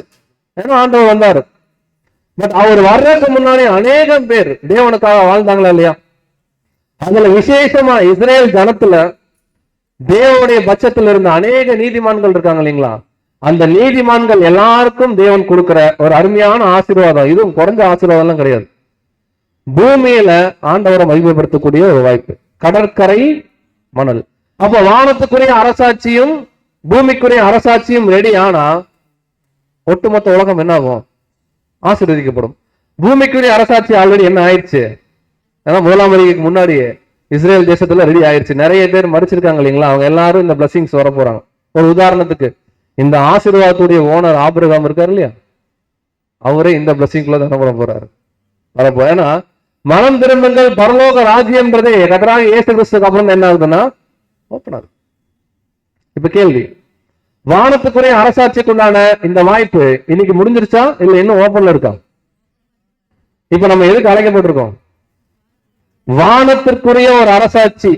கடற்கரை மணல் முடிஞ்சிருச்சு, வானத்து நட்சத்திரம் இன்னும் ஓப்பனா இருக்கு. வானத்து நட்சத்திரத்துல ஓப்பனா இருக்கக்கூடிய வாய்ப்புக்கு பவுல் அன்னைக்கு சொன்ன மாதிரி இன்னைக்கு நமக்கு வீடு தேடி அழைப்பு வருது. நாம கிறிஸ்துவின் உடையவர்களானால் இந்த குரூப்பை என்ன பண்ணலாம்? வானத்து நட்சத்திரமா போலாம். பட் ஒரு கண்டிஷன், நாம வானத்து நட்சத்திரமா போகணும்னா என்ன பிரதர் பண்ணணும் சொல்லுங்க? உடனே என்ன பண்றேன்? ஆண்டவர்கிட்ட கேட்டா ஆண்டவர் என்ன தெரியுமா சொல்லுவாரு? ஒருவன் என்னை பின்பற்றி வர. இந்த காசு வரும் இல்லையா, கம்பல்ஷன்ல எல்லாம் வந்தா ரொம்ப நாள் தாங்காது. மனதார என்ன பண்ணும் அப்படின்னா ஆண்டவருடைய அழைப்பே அப்படித்தான். அவர் ஊழியம் பண்ண நாட்கள்ல 12 பேர் தான் செலக்ட் ஆனாங்க. லட்சக்கணக்கில் இஸ்ரேல் மக்கள் இருந்தாங்க. அப்ப இன்னைக்கு இந்த கடைசி காலத்துல ஒரு உண்மையான விசுவாசம் நம்ம கற்றுக்கொள்ளும் போது கூட ஆண்டவர் சுயாதீனம் கொடுக்கிறார். ஒருவன் என்னை பின்பற்றி வர விரும்பினால் முதல்ல நீ என்ன பண்ண? நம்மள தன்னைத்தான் வெறுத்து, தன்னைத்தான்னா நமக்குன்னு சில பெருமைகள் இருக்கும் பாருங்க, என்னாலதான் முடியும், நான் தான் பண்ணேன், அதெல்லாம் முதல்ல வீட்டுல என்ன பண்ண? வீட்டுல இல்ல எங்காவது தூரமா மூட்டை கட்டி என்ன பண்ணுங்க? வச்சிருங்க. தன்னைத்தான் வெறுத்து இந்த உண்மையான மெய்நார்க்க வழியில நம்ம போகும்போது அநேக அனுபவங்கள் தேவன் கொடுப்பார். சத்தியத்திற்காக வாழும்போது அந்த பாடுகளை டெய்லி நீ என்ன பண்ண? எடுத்துக்கிற. ஞாயிறு கிறிஸ்தவன் கிடையாது, தினந்தோறும் கிறிஸ்தவனை நம்ம என்ன பண்ணணும்? வாழணும். இப்படி யார் ஆண்டவர் கேட்ப அப்போஸ்தலர்கள் போல உண்மையாக வாழ்றாங்களோ அவங்க அந்த வானத்துக்குரிய அரசாட்சிக்கு உண்டான வாய்ப்புகள் என்ன பண்ணுவாங்கன்னா போவாங்க. இப்ப அந்த அழைப்பு தான் இன்னைக்கு நம்ம எல்லாருக்கும் என்ன பண்ணிருக்குன்னா அப்போஸ்தலனாகிய பவுல் மூலமா ஆண்டவருடைய கிருபையில இந்த நாள் வரைக்கும் நமக்கு இருக்கு. இப்ப இந்த வானத்துக்குரிய நட்சத்திரத்துடைய அழைப்பு ஒரு நாள் முடியுமா? நம்ம விசுவாசிக்கிறோம் வெகு சீக்கிரம் முடிய போகுது இந்த அழைப்பு. இந்த அழைப்பு முடிஞ்சோடனே ஆல்ரெடி கடற்கரை மணல் முடிஞ்சிருச்சு. இந்த 2 சந்ததி செலக்ட் ஆனோடனே இந்த பூமியில அடுத்து என்ன நடக்கும் தெரியுங்களா? ஃபர்ஸ்ட் கிளாஸ்ல ஒண்ணு பார்த்துருப்பீங்களே, இஸ்ரேல் தேசத்தை வச்சு பயங்கரமா அதெல்லாம் நடக்கும். அது எல்லாம் நடக்கும். நடந்து முடிஞ்சோடனே தேவனுடைய 3ஆம் உலகம் அப்படியே வெளியே வரும், ஸ்தாபிக்கப்படும். 3 உலக சப்ஜெக்ட் இல்ல, இப்ப 2ஆம் உலகம் தான் பார்த்துட்டு இருக்கோம். 3வது உலகத்துல மறிச்ச எல்லா மக்களையும் உயிர் தெழுப்பி ஆசீர்வதிக்க போகக்கூடிய ஒரு அருமையான ராஜ்யம் ஸ்தாபனமாகும். அந்த ராஜ்யத்துல யாரு ராஜாக்களா பரலோகத்துல இருப்பாங்கன்னா ஆண்டவர் கூட தேவனுக்கு சித்தமா இருந்தா நம்ம எல்லாம் இருக்கப்போம். அப்ப அந்த அரசாட்சிக்கு உண்டான ஒரு வகுப்பாரா எப்படி பேதுரு கேட்டாரோ ஆண்டவர் என்ன தருவீங்கன்னு, அந்த வகுப்பாரா மாறுறதுக்கு இன்னைக்கு நமக்கு வாய்ப்பு. நாளைக்கு ஒட்டுமொத்த உலக மக்களை, கடவுளே யாருன்னு தெரியாம செத்து போன மக்களை கூட உயிர் திருப்பி ரட்சிப்பின் திட்டத்துல வழி நடத்தக்கூடிய மாபெரும் வாய்ப்பு என்ன பண்றாருன்னா கொடுக்குறாரு. ஒரு ஆச்சரியம் தெரியுங்களா? அப்படி வானத்துக்குரிய அரசாட்சியில் இருக்கும்போது நாம வானத்துக்குரிய அரசாட்சியில் இருந்து பூமியில யாருக்கு கட்டளை இடுவோம் தெரியுங்களா? ஆபிரகாம், ஈசாக்கு, யாக்கோபு, தாவீது போன்ற நீதிமான்களுக்கு நம்ம என்ன பண்ணுவோம்? கட்டளை கொடுப்போம். எப்படின்னு வசனம் படிக்கலாம் பாருங்க. சங்கீதம் 45:16. 45ஆம் சங்கீதம் 16ஆம் வசனம். உமது பிதாக்களுக்கு பதிலாக உமது குமாரர் இருப்பார்கள், அவர்களை பூமி எங்கும் பிரபுக்களாக வைப்பீர். பாருங்க, இந்த 45ஆம் சங்கீதம் இயேசு கிறிஸ்து பத்தி ஃபுல்லா பேசும். அவருடைய மணவாளன் மணவாட்டியுடைய கான்செப்ட், ஆட்டுக்குட்டியானுடைய கல்யாணத்தை பத்தி என்ன பண்ணணும்னா பேசணும். ஆண்டவரை பத்தி சொல்லும் போது உமது பிதாக்களுக்கு பதிலாக உமது குமாரர் என்ன பண்ணுவாங்க? இப்ப ஆண்டவர் 1ஆம் வரிகள் வரும்போது அவருக்கு முற்பிதாவா யாரெல்லாம் இருந்தாங்க? ஆபிரகாம், ஈசாக்கு, யாக்கோபு, தாவீது போன்றவர்கள். அந்த பிதாக்கள் எல்லாம் ஆண்டவருக்கு என்னவா மாற போறாங்க? குமாரனா மாற போறாங்க. இப்ப கேள்வி, ஒருத்தருக்கு எப்போ ஒருத்தர் குமாரனா மாற முடியும்? அவராலே ஜீவனை பெற்றுக்கொண்டால் அவங்க குமாரன்.